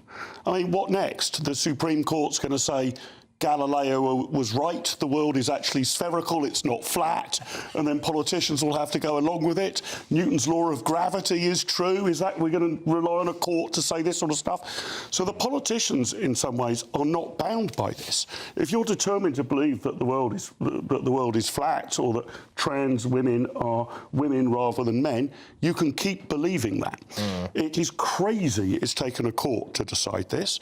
It's not obvious to me that Ed Davey, David Lammy or Rachel Reeves will change their opinions based on it any more than they would change their opinions on any other scientific matter because of a court ruling. I do wonder if there's an irony that they actually didn't believe the guff they were saying to begin with. And I think Nina's right. They felt they had to say They were walking a sort of thin line. They were determined not to offend anybody. But unfortunately, that meant that they were not willing to share the basic scientific truth with the British people. It is a victory for science over people who don't believe in science. Yeah, Rob, your views on this. Is it a victory for common sense? Do you think it could go further? How do you feel? I think it's a victory for common sense. I think it's good for sport because now we know what sex we're watching and we can choose quite easily in sport. I think it was ridiculous. I think it was very political. And hallelujah, now we can protect women properly. And I agree, it doesn't have to be a loss for the transgender community. There's solutions which you mentioned about having the third toilet. But finally, women can feel a bit safe. And hallelujah for people like J.K. Rowling, who will speak out and put her reputation and career really on the line. Just because she's uncancelable doesn't mean she's uncancelable. Yeah, I get what you mean. She's still affected. I think we should be her a lot to speak common sense. I think we should be a bit careful about this. I'm not totally sure it does change sports. I think individual sports can still run their own sporting codes. I'm not sure this judgment changes that. I think it does. I think it does. If a particular sport wants to, I mean, for example, horse racing, men and women compete together. So that's different from boxing, isn't it? It is different from boxing. Well, not if you watch the Olympics. I don't think we have male versus female boxing anyway. But it's not completely obvious to me that, say, the Olympic... We do have male versus female. We did in the Olympics. But it's not obvious to me the Olympic Committee is bound by this ruling. Yeah. But it's a precedent, though, sure. I mean, it's a statement of biological science. I think it will put a tin lid on that. I think it absolutely will do. Certainly hope so. No, because this is nuts. Because men are physically stronger than women. I mean, the testosterone actually gives men. We would have recognised that before today, wouldn't you? Well, absolutely. But of course, it's quite right. Because what do you hope this what happens now? Because you're right. People were celebrating. 4 women. Scotland deserve a huge amount of credit. All of their associates deserve a huge amount of credit. But this needs to go further now. We need to get men out of women's sports, I think, do we? We need to get men out of women's changing rooms, all of that stuff. Certainly out of women's changing rooms. Now, at the same time as I say this, I have a friend who transitioned 30 years ago, 40 years ago, and she, you would never, the idea of women's changing rooms being assaulted by a predatory man in a frock is so far removed from this friend of mine. And so there are cases, there are genuine people who have transitioned, who should be regarded in the way they choose to be regarded. She should be allowed into the women's changing rooms? Yes. Really? How are we going to make that decision? This is the problem. The point being that what women fear is not a woman who has transitioned surgically. They fear a man who has not transitioned surgery in a dress, because what they fear is the penis as a weapon. Let's be honest about it. Yeah. So how do we? So how do we judge this? How do we judge this? We have a very simple rule: if you're biologically male, you're not allowed into the female bathroom. Well, then by the same rule. I promise I wouldn't be predatory if I walked into a women's changing room, but I don't think that means I should be allowed in. No, but then that means that trans men should be allowed into a female changing room who look like a man, beard. That's right. Biological sex is the determinant. Yes. So but I don't particularly want a trans man in the same loo as me. I'll just go, Rob. Do you think that maybe this is a signal that we're past peak woke? Do you think, or do you think this is a bit of a sticking plaster? It does feel like a moment. Yeah, it does. Victory for common sense and victory for logic and reality. It does feel like a watershed moment, actually. I think so.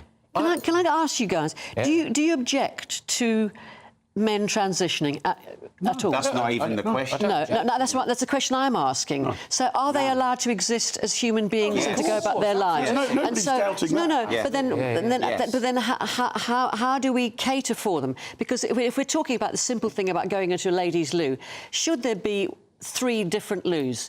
Male, female, male, female, non-binary? Basically, yes, I think. Because I don't see not how else even you get around. I mean, this alters all the time. For example, on an aeroplane, they're not even split between men and women, right?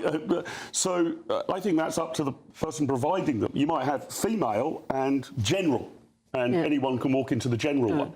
But you might have a female-only space, and then the other one is, anyone who wants to, including fair women. enough. So I don't think it's that difficult to work out, but you do need some basic ground rules. Absolutely. And I think we've now got those basic ground rules that we are going to segregate men and women biologically. Yeah. It's also not a human right to be able to compete in elite-level sport.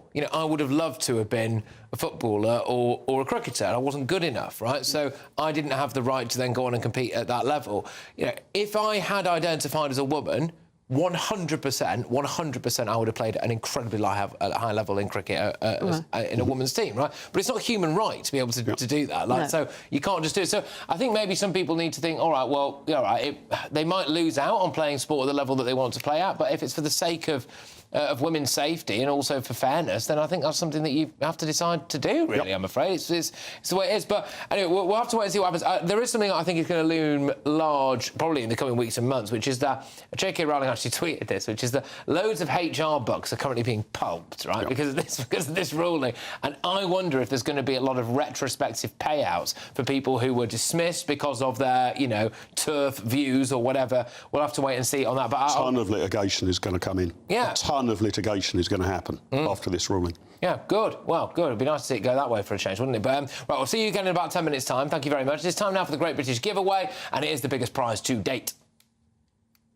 You could be spending your summer in style, on the road in this brand new Elnag Baron 560 motorhome, courtesy of Marquis Leisure. Imagine the fun you could have in this luxurious home from home worth over £67,000. It sleeps 4, comes with integrated kitchen and bathroom spaces, and comfortably has space for all the family. And if that wasn't enough, we'll also give you £5,000 in tax-free cash to make your next getaway a great one. It's our biggest prize package ever, and it could be all yours. For another chance to win the lot, text WIN to 63225. One entry costs £2.50 plus one standard network rate message. Or text BONUS to 63225. 5 entries cost £5 plus one standard network rate message. Go to gbnews.com/win. Entries start at £2.50. Call 0903 686 3232. Calls cost £2.50 plus your network access charge. Or post your name and number to GB13 PO Box 8690 Derby DE1 9TT. UK only. Entrance must be 18 or over. Lines close at 4 p.m. on the 6th of June. Please check the closing time if listening or watching on demand. Good luck. OK, coming up, we've got a first look at all of tomorrow's newspaper front pages with my panel. And have you ever wanted to go to this particular country?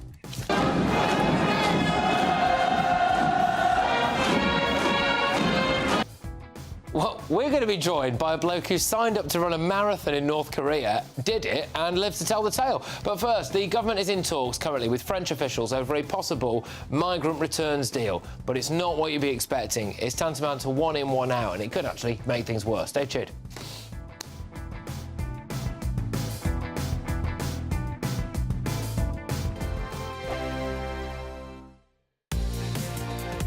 Mornings don't have to be tiresome, especially if you have the right company.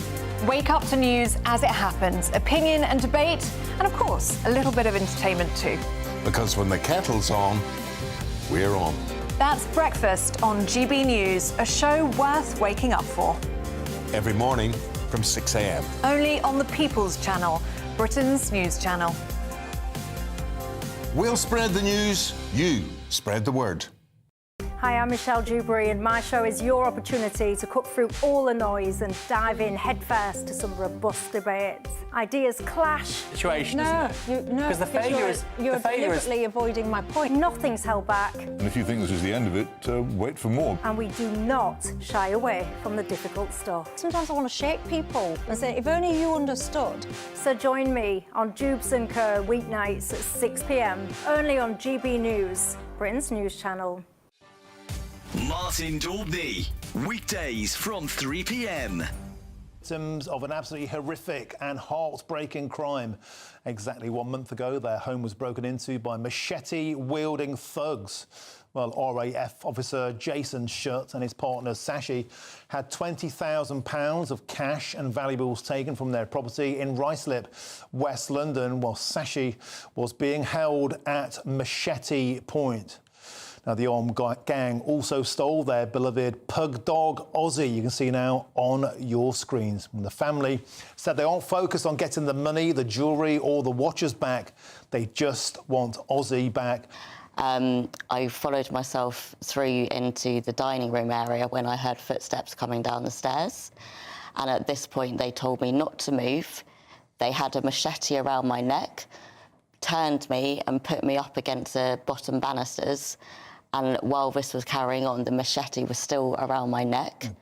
he's like a live teddy bear. He was just so cuddly, and he was so kind. He was like a human, but obviously as a dog.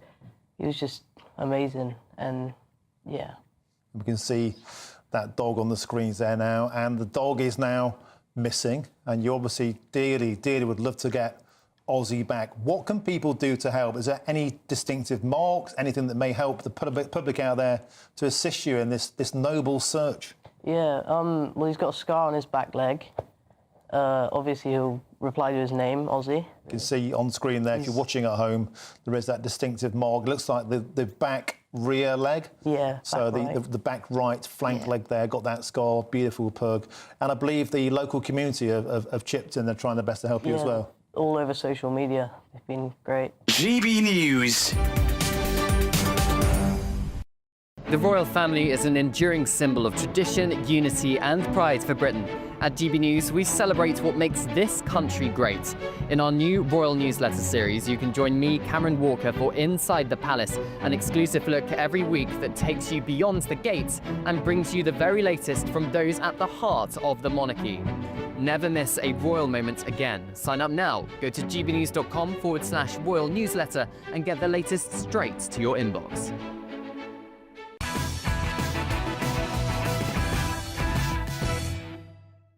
Welcome back to Patrick Christys Tonight, only on GB News. Now, all of tomorrow's newspaper front pages are coming shortly. But first, GB News understands that officials on both sides of the channel are in talks over a box office new migrant deal that, frankly, could actually be worse than the one that we've got at the moment. It's a one-in, one-out scheme. Now, under the plan, migrants with family ties to the UK will be brought over from France. In return, an undocumented migrant who illegally came across the English Channel would be sent back to the French. So it comes on the same day that small boat crossings hit a new record high for this year, 705 migrants across the Channel earlier on. So I'm joined now by former Immigration Minister Kevin Foster. Kevin, thank you very much. Tremendous to have you on the show. Right, OK, so this one-in, one-out system, as I understand it, it would mean that if you are a migrant in France, an illegal migrant in France, but you have family in the UK, will accept you and then will send another illegal migrant back to them. Is that, am I right about this? Yeah, Patrick, what this seems to be is a bit of a sort of immigration version of Swap Shop, where someone who claims to have family here in the UK, who, by the way, actually, they're the family of someone who's probably arrived in a small boat previously, then claims they want to be reunified with them here. And then in exchange for that, we send one person back to France. Has to be said, this type of arrangement has been suggested in the past, and the reason we never went down it was because it's an absolutely stupid way to try and deal with this problem. Because first, we can all work out that rewarding people who've come on a small boat by letting them sponsor their relatives to come here from France doesn't sound a particularly good way of deterring them from coming in the first place. And second, again, you have to question what would the numbers be here. It's not unlikely to provide well, also, how do we prove it, right? So you are seeing people who are lobbing their documents across into the channel or lying about who they are or where they're from or what their intentions are, and then when they come here, they say, "Oh, my relative lives in," I'm just picking a place at random here now, Bradford. My relative lives in Bradford, and then we have to go and track down that relative and presumably DNA test them, which I imagine will be against their human rights, given the fact that we can't give them wrist scans or dental checks. So, I mean, it's just impractical, isn't it? Well, what would actually be the difference here is that actually they'd be in France. They wouldn't actually have been here. They'll be in France trying to claim they've got relatives here in the UK to then come effectively on a visa in exchange, apparently, for one person who's arrived here. And we all seen the challenges with actually removing people, particularly back to France. So a proper returns agreement could make a difference. And what I mean by that is an agreement that we could return to a safe and democratic country that they've just left, France, those who've crossed over the English Channel in a small boat. That would make a difference here. But if we're going to be getting in sort of one in, one out, this sounds very similar to some of the suggestions that France would take some people back if we then agreed to take a share of migrants who'd arrived on the southern coast of Europe. You know, that all that was likely to end up with more numbers. This doesn't sound like something that's going to make too much of a difference. And I suspect it's partly because, you know, the old smash the gangs rhetoric, you know, we saw the Labour MP for Dover at the harbour side earlier. It was like watching King Canute ordering back the tide. Well, there you go. And it is actually an admittance that they're not smashing the gangs, are they? Because you don't smash the gangs by allowing people to queue up in Calais and then you see if any of them have got relatives and then you let them in. I mean, as of 2024, so this has obviously gone up now significantly, but there were 108,138 asylum applications in the UK. So if we assume that all of them have a few relatives, then that poses a massive problem, doesn't it, in terms of the numbers?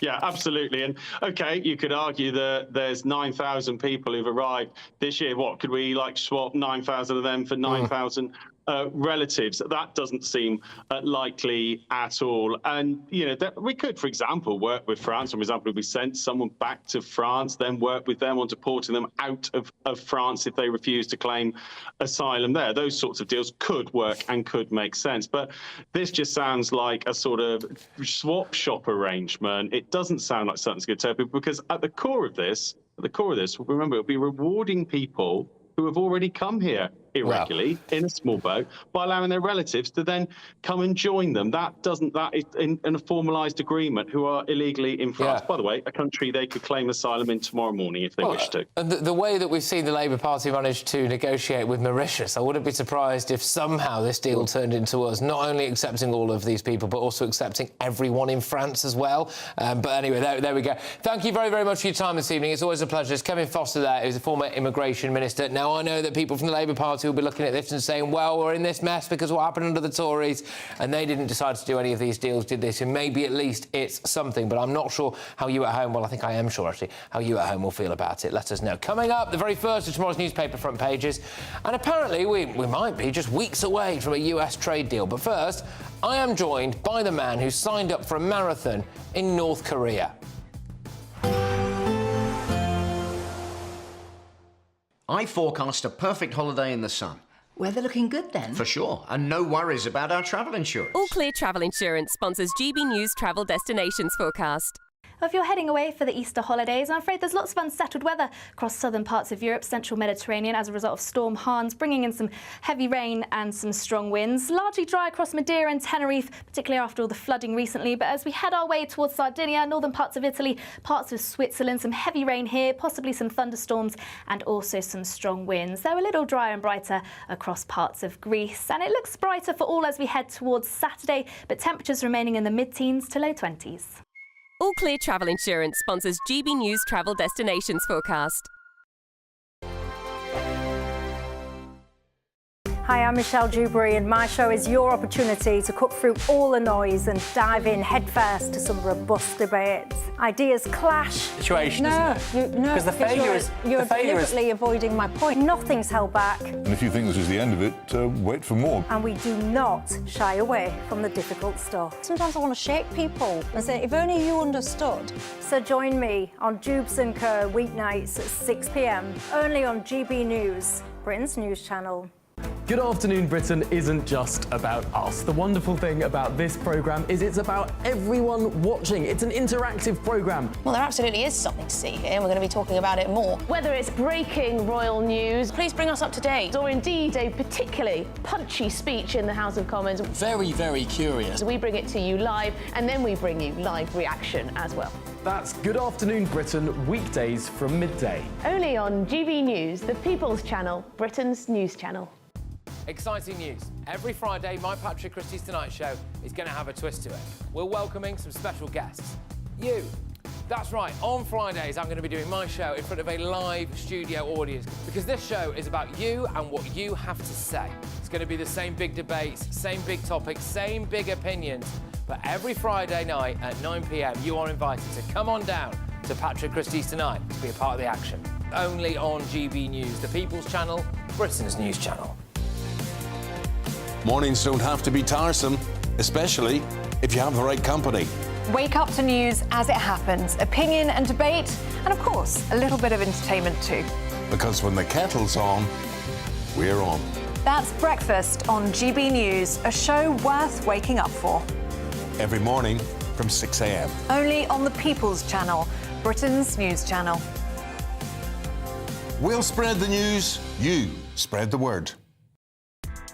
Join me, Nana Akwe, for an informative, interactive news programme with a difference. It's fun. No, he didn't say that, Dave. I'm so surprised. I think there's an element of truth to that. Join me from 3 p.m. every weekend, only on GB News, Britain's news channel.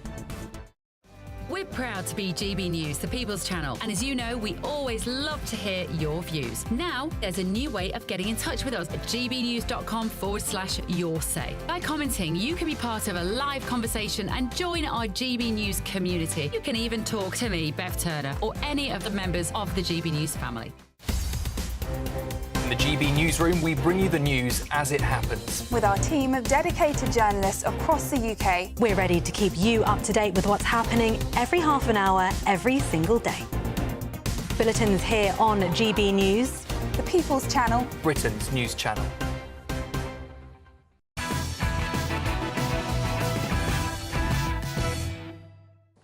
Welcome back to Patrick Christys Tonight. Very shortly, I'm going to take you, in a way, to North Korea. But first, Metro. They've gone for trans women, quote, not women, Supreme Court's historic decision.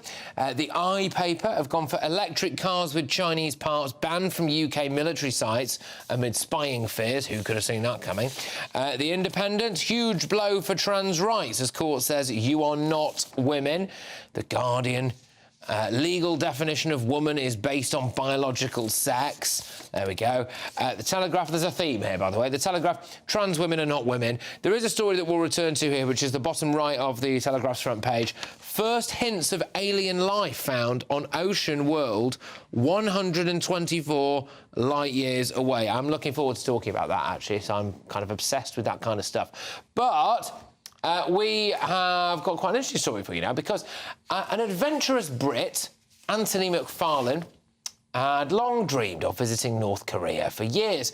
But with the country's borders shut to foreigners since the pandemic, that dream looked to remain unfulfilled. Until McFarlane got an email from a travel firm saying that they were welcoming visitors again for a marathon in honour of the state's founder and first dictator, Kim Il-sung. I'm very pleased to say I am joined by Anthony himself, and we even have some pictures of his time over there as well. So, Anthony, congratulations, by the way, mate. Amazing stuff. It's on my bucket list. Thank you very much. Loads of our bucket list. What's it like? What's North Korea like? I mean, to be honest, I was taken aback really by kind of how normal it was. I thought the whole experience was going to be a lot more strict than it was. Very open, very friendly. It was a really good time. I would go back for sure. Yeah, it was good. First impressions, I was quite intense, but I wanted to go in there with an open mind and kind of more focus on meeting the people and, you know, delving into their culture. So you did a marathon in North Korea then? I say you did the marathon. Yeah, go on. What was that? Was it mostly North Koreans doing the marathon? I mean, what was it like? So there was 190 foreigners. I think there was some elite runners from Ethiopia and China, I believe. But the rest of the 190 runners were amateur runners who were, you know, part of the same delegation that I was part of. And they were from really kind of every country in the world. So yeah, and then the rest of them were, of course, North Korean athletes. So did you finish, I can't quite tell from those pictures, did you finish in a full sports stadium? Yeah. Yeah, so yeah.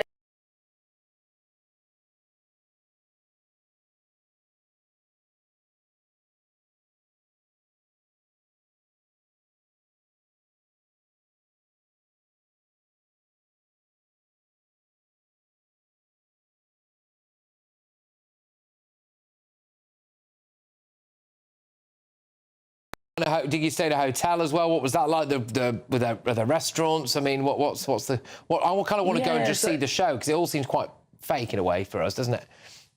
Well, yeah, I mean that's what I thought. That's the kind of preconception I had as well. But I mean, it's not. I mean, it's really people just sort of living their lives, and you get to watch them and experience it. But yeah, stayed in a hotel. It's a sports hotel in their sports village, which I think was built originally for the Olympics in the 1980s. It was never actually.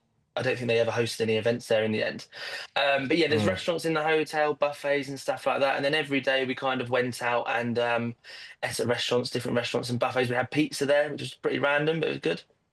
Mate, well, look, I actually could talk to you about this all night, but I can't, literally, otherwise I'd get sacked. But I do want to talk to you again soon, and I might send you an email and see if I can get myself over there, because you obviously know the way in. But, Anthony, thank you very much, mate. Good luck to you. Well done. No Amazing story. Take care. Thank you so much. Oh, actually, before I let you go, he's gone. I was going to ask what time he did the marathon in. Well, bring him back. I need to know what time he did. What time did he do the marathon in? Well, my excuse is I was taking loads of photos and videos as I was walking around, but I did the 10K in an hour and 30, which is ridiculously slow. I'll put it down to me being a bit fat, I think. But, don't be that, mate. I didn't bring you back on to shame you, sorry. I just thought I had to ask you. Anyway, take care, mate. Right, OK, whizzing ourselves on quickly. British tennis player Harriet Dart has apologised after being caught on camera telling an umpire that her opponent smells really bad and needs to wear deodorant. Shall we have a little look and a listen? Oh, there it is. Any time now. There we go. Can you tell her to wear deodorant? To wear deodorant? She's smelling really bad. Ooh, so the comment came during her straight sets defeat to French wildcard Louis Boisson at the Rouen Open on Tuesday. I'm fluent. Dart later posted on Instagram saying it was a heat-of-the-moment remark that she truly regrets. Well, I mean, yeah, this just seemed like a little bit out of character, I suppose. I want to talk to my panel about aliens, right? So, Mark, first hints of alien life found on an ocean world 124 light years away. Yeah, interesting, isn't it? This on the front page of the Telegraph. I think it's been picked up on the Times as well. Water world is teeming with life, say scientists. But it is 124 light years away. They almost certainly haven't visited Alabama yet. But water is key. Water is key. When they make it here, which toilets are they going to use? Well, that's the other. Which sports will they compete in? Anyway, we've got 124 light years at least to worry about that particular human rights and alien rights issue. Yeah, I am very open to the idea of alien life, by the way. I'm very open to it. And Congress, in 2 weeks' time, US Congress is going to be hearing again case studies from people, completely normal people, right? People who worked in the Air Force, people who were like, we've seen these things, and it's on video. Yeah. So, but what arrogance to assume that we are the only creatures in all these galaxies. I mean, that's absolute arrogance to assume that there is nobody else. How many alien genders do you think there are? Yeah. We'll have to ask the Supreme Court. That one, yeah. I wonder if there's more chance of us deporting an alien. Yeah. We're sending you back to Pluto. Convicted terrorist. You want to go back to Pluto? We're sending you back to Pluto. Yeah, we're going to build a wall and the Martians are going to pay for it. But anyway, look, coming up, is it possible to be too fat to fly? That's next.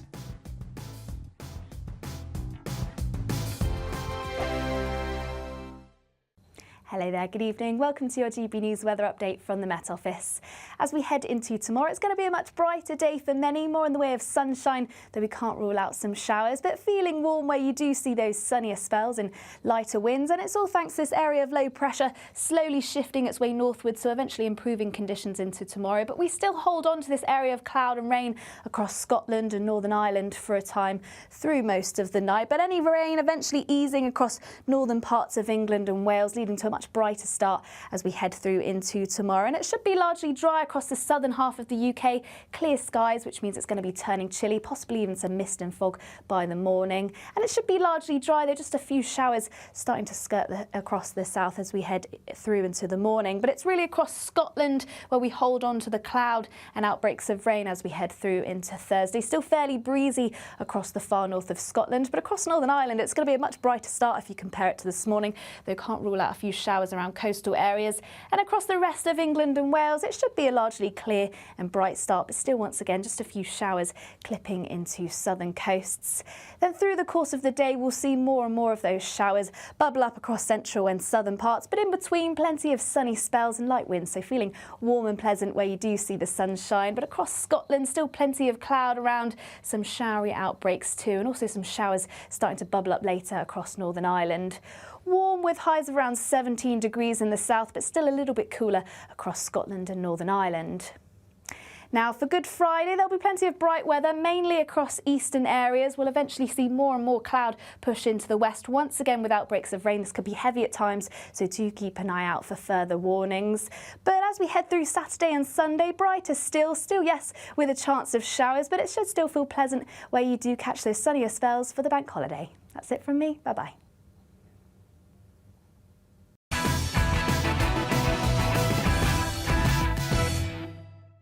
Welcome back to Patrick Christys Tonight. We've got a couple more front pages to bring you. We go with the Times. There is a theme on all of the front pages. It's equality policies in chaos as court defines a woman.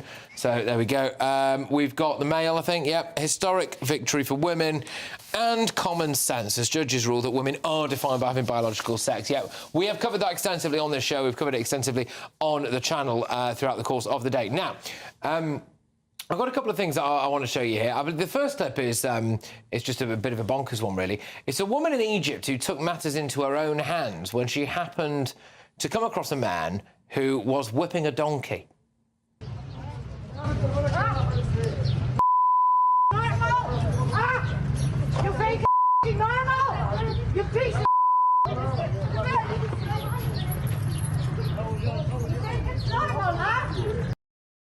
Well, she's a Dutch woman and was subsequently arrested, actually, for assault. So, fair enough. But this is the one I want to talk about with my panel. A plus-size travel blogger staged a protest at Seattle-Tacoma International Airport after she was denied wheelchair assistance. Jaylyn Cheney shared a video of herself holding up a sign demanding wheelchair access for all. The airport, she says, discriminated against her because she's too fat and staff didn't want to wheel her around.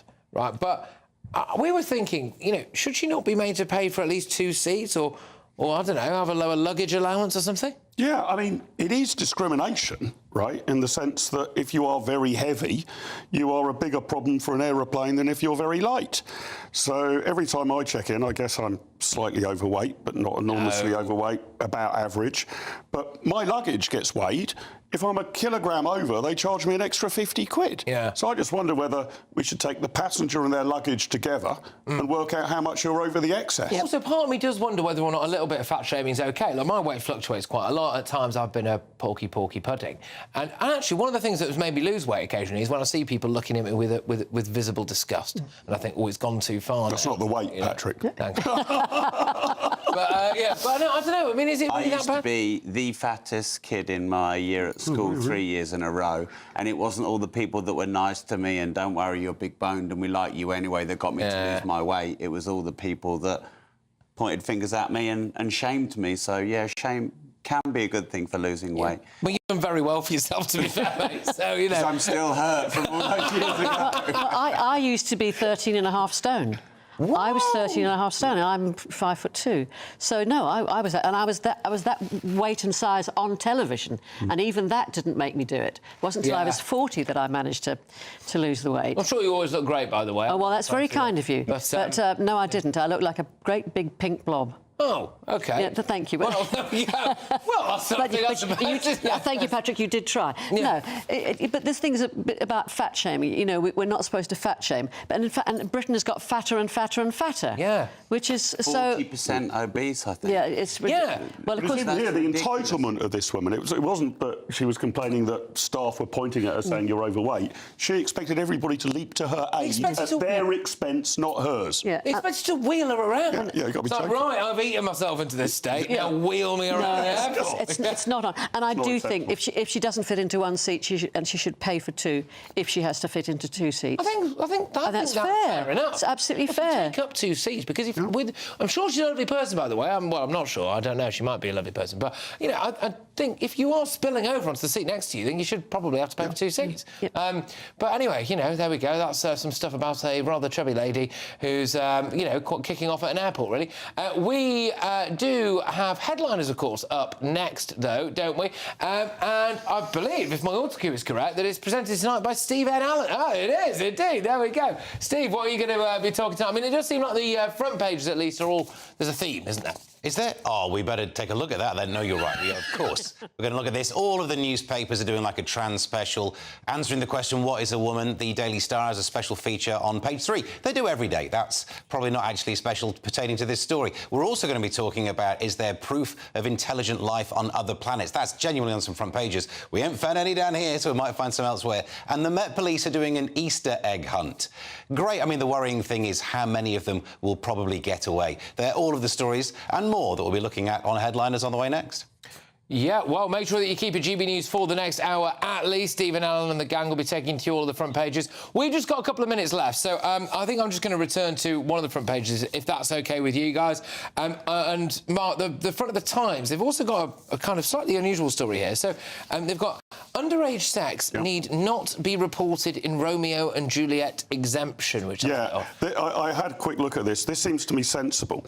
We're placing some obligations on teachers that they have to report if, you know, somebody's been abused or whatever, and if they don't, they're in criminal trouble themselves. However, there's going to be an exemption as long as both parties are young, right? So if a 16-year-old has had sex with a 14-year-old, the teacher might report that, but they wouldn't be committing an offence if they didn't. That's why it's called the Romeo and Juliet defence. If they're over 18. It only applies to 14 to 17-year-olds, right? If they're over 18. Both parties are between 14 and 17. If they're over 18 having sex with a 14-year-old, that's different. But 14 to 17-year-olds, you're not obliged to report. I think that makes sense, doesn't it? Really, and other countries are the same. And it's, you know, Australia. As long as the whole thing's consensual, I think when you're that age and you're both off that. But obviously, we're trying to stop 15-year-olds with 62-year-olds or whatever. A 15-year-old and a 16-year-old is technically against the law, but it's not the sort of sex abuse we're trying to stamp out. Yeah, absolutely. All right, OK. Well, on that slightly bizarre note, I would like to thank my wonderful panel this evening. Thank you.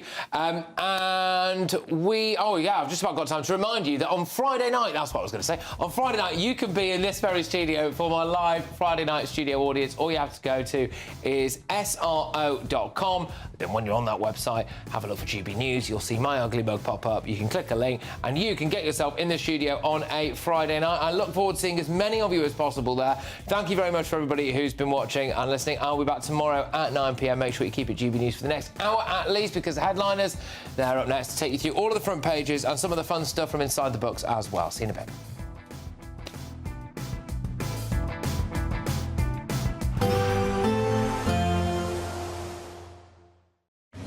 Even though we'll see a cloudy start, it'll be a bright outlook for the rest of the day.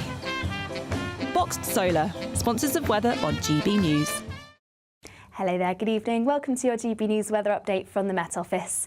As we head into tomorrow, it's going to be a much brighter day for many, more in the way of sunshine, though we can't rule out some showers, but feeling warm where you do see those sunnier spells and lighter winds. And it's all thanks to this area of low pressure slowly shifting its way northwards, so eventually improving conditions into tomorrow. But we still hold on to this area of cloud and rain across Scotland and Northern Ireland for a time through most of the night. But any rain eventually easing across northern parts of England and Wales, leading to a much brighter start as we head through into tomorrow. And it should be largely dry across the southern half of the UK.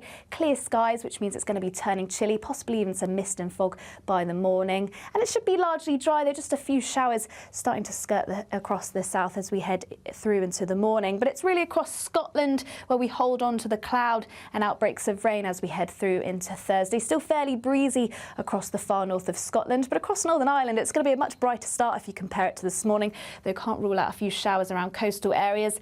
And across the rest of England and Wales, it should be a largely clear and bright start, but still, once again, just a few showers clipping into southern coasts. Then through the course of the day, we'll see more and more of those showers bubble up across central and southern parts, but in between, plenty of sunny spells and light winds, so feeling warm and pleasant where you do see the sunshine. But across Scotland, still plenty of cloud around, some showery outbreaks too, and also some showers starting to bubble up later across Northern Ireland. Warm with highs of around 17 degrees in the south, but still a little bit cooler across Scotland and Northern Ireland. Now, for Good Friday, there'll be plenty of bright weather, mainly across eastern areas. We'll eventually see more and more cloud push into the west, once again with outbreaks of rain. This could be heavy at times, so do keep an eye out for further warnings.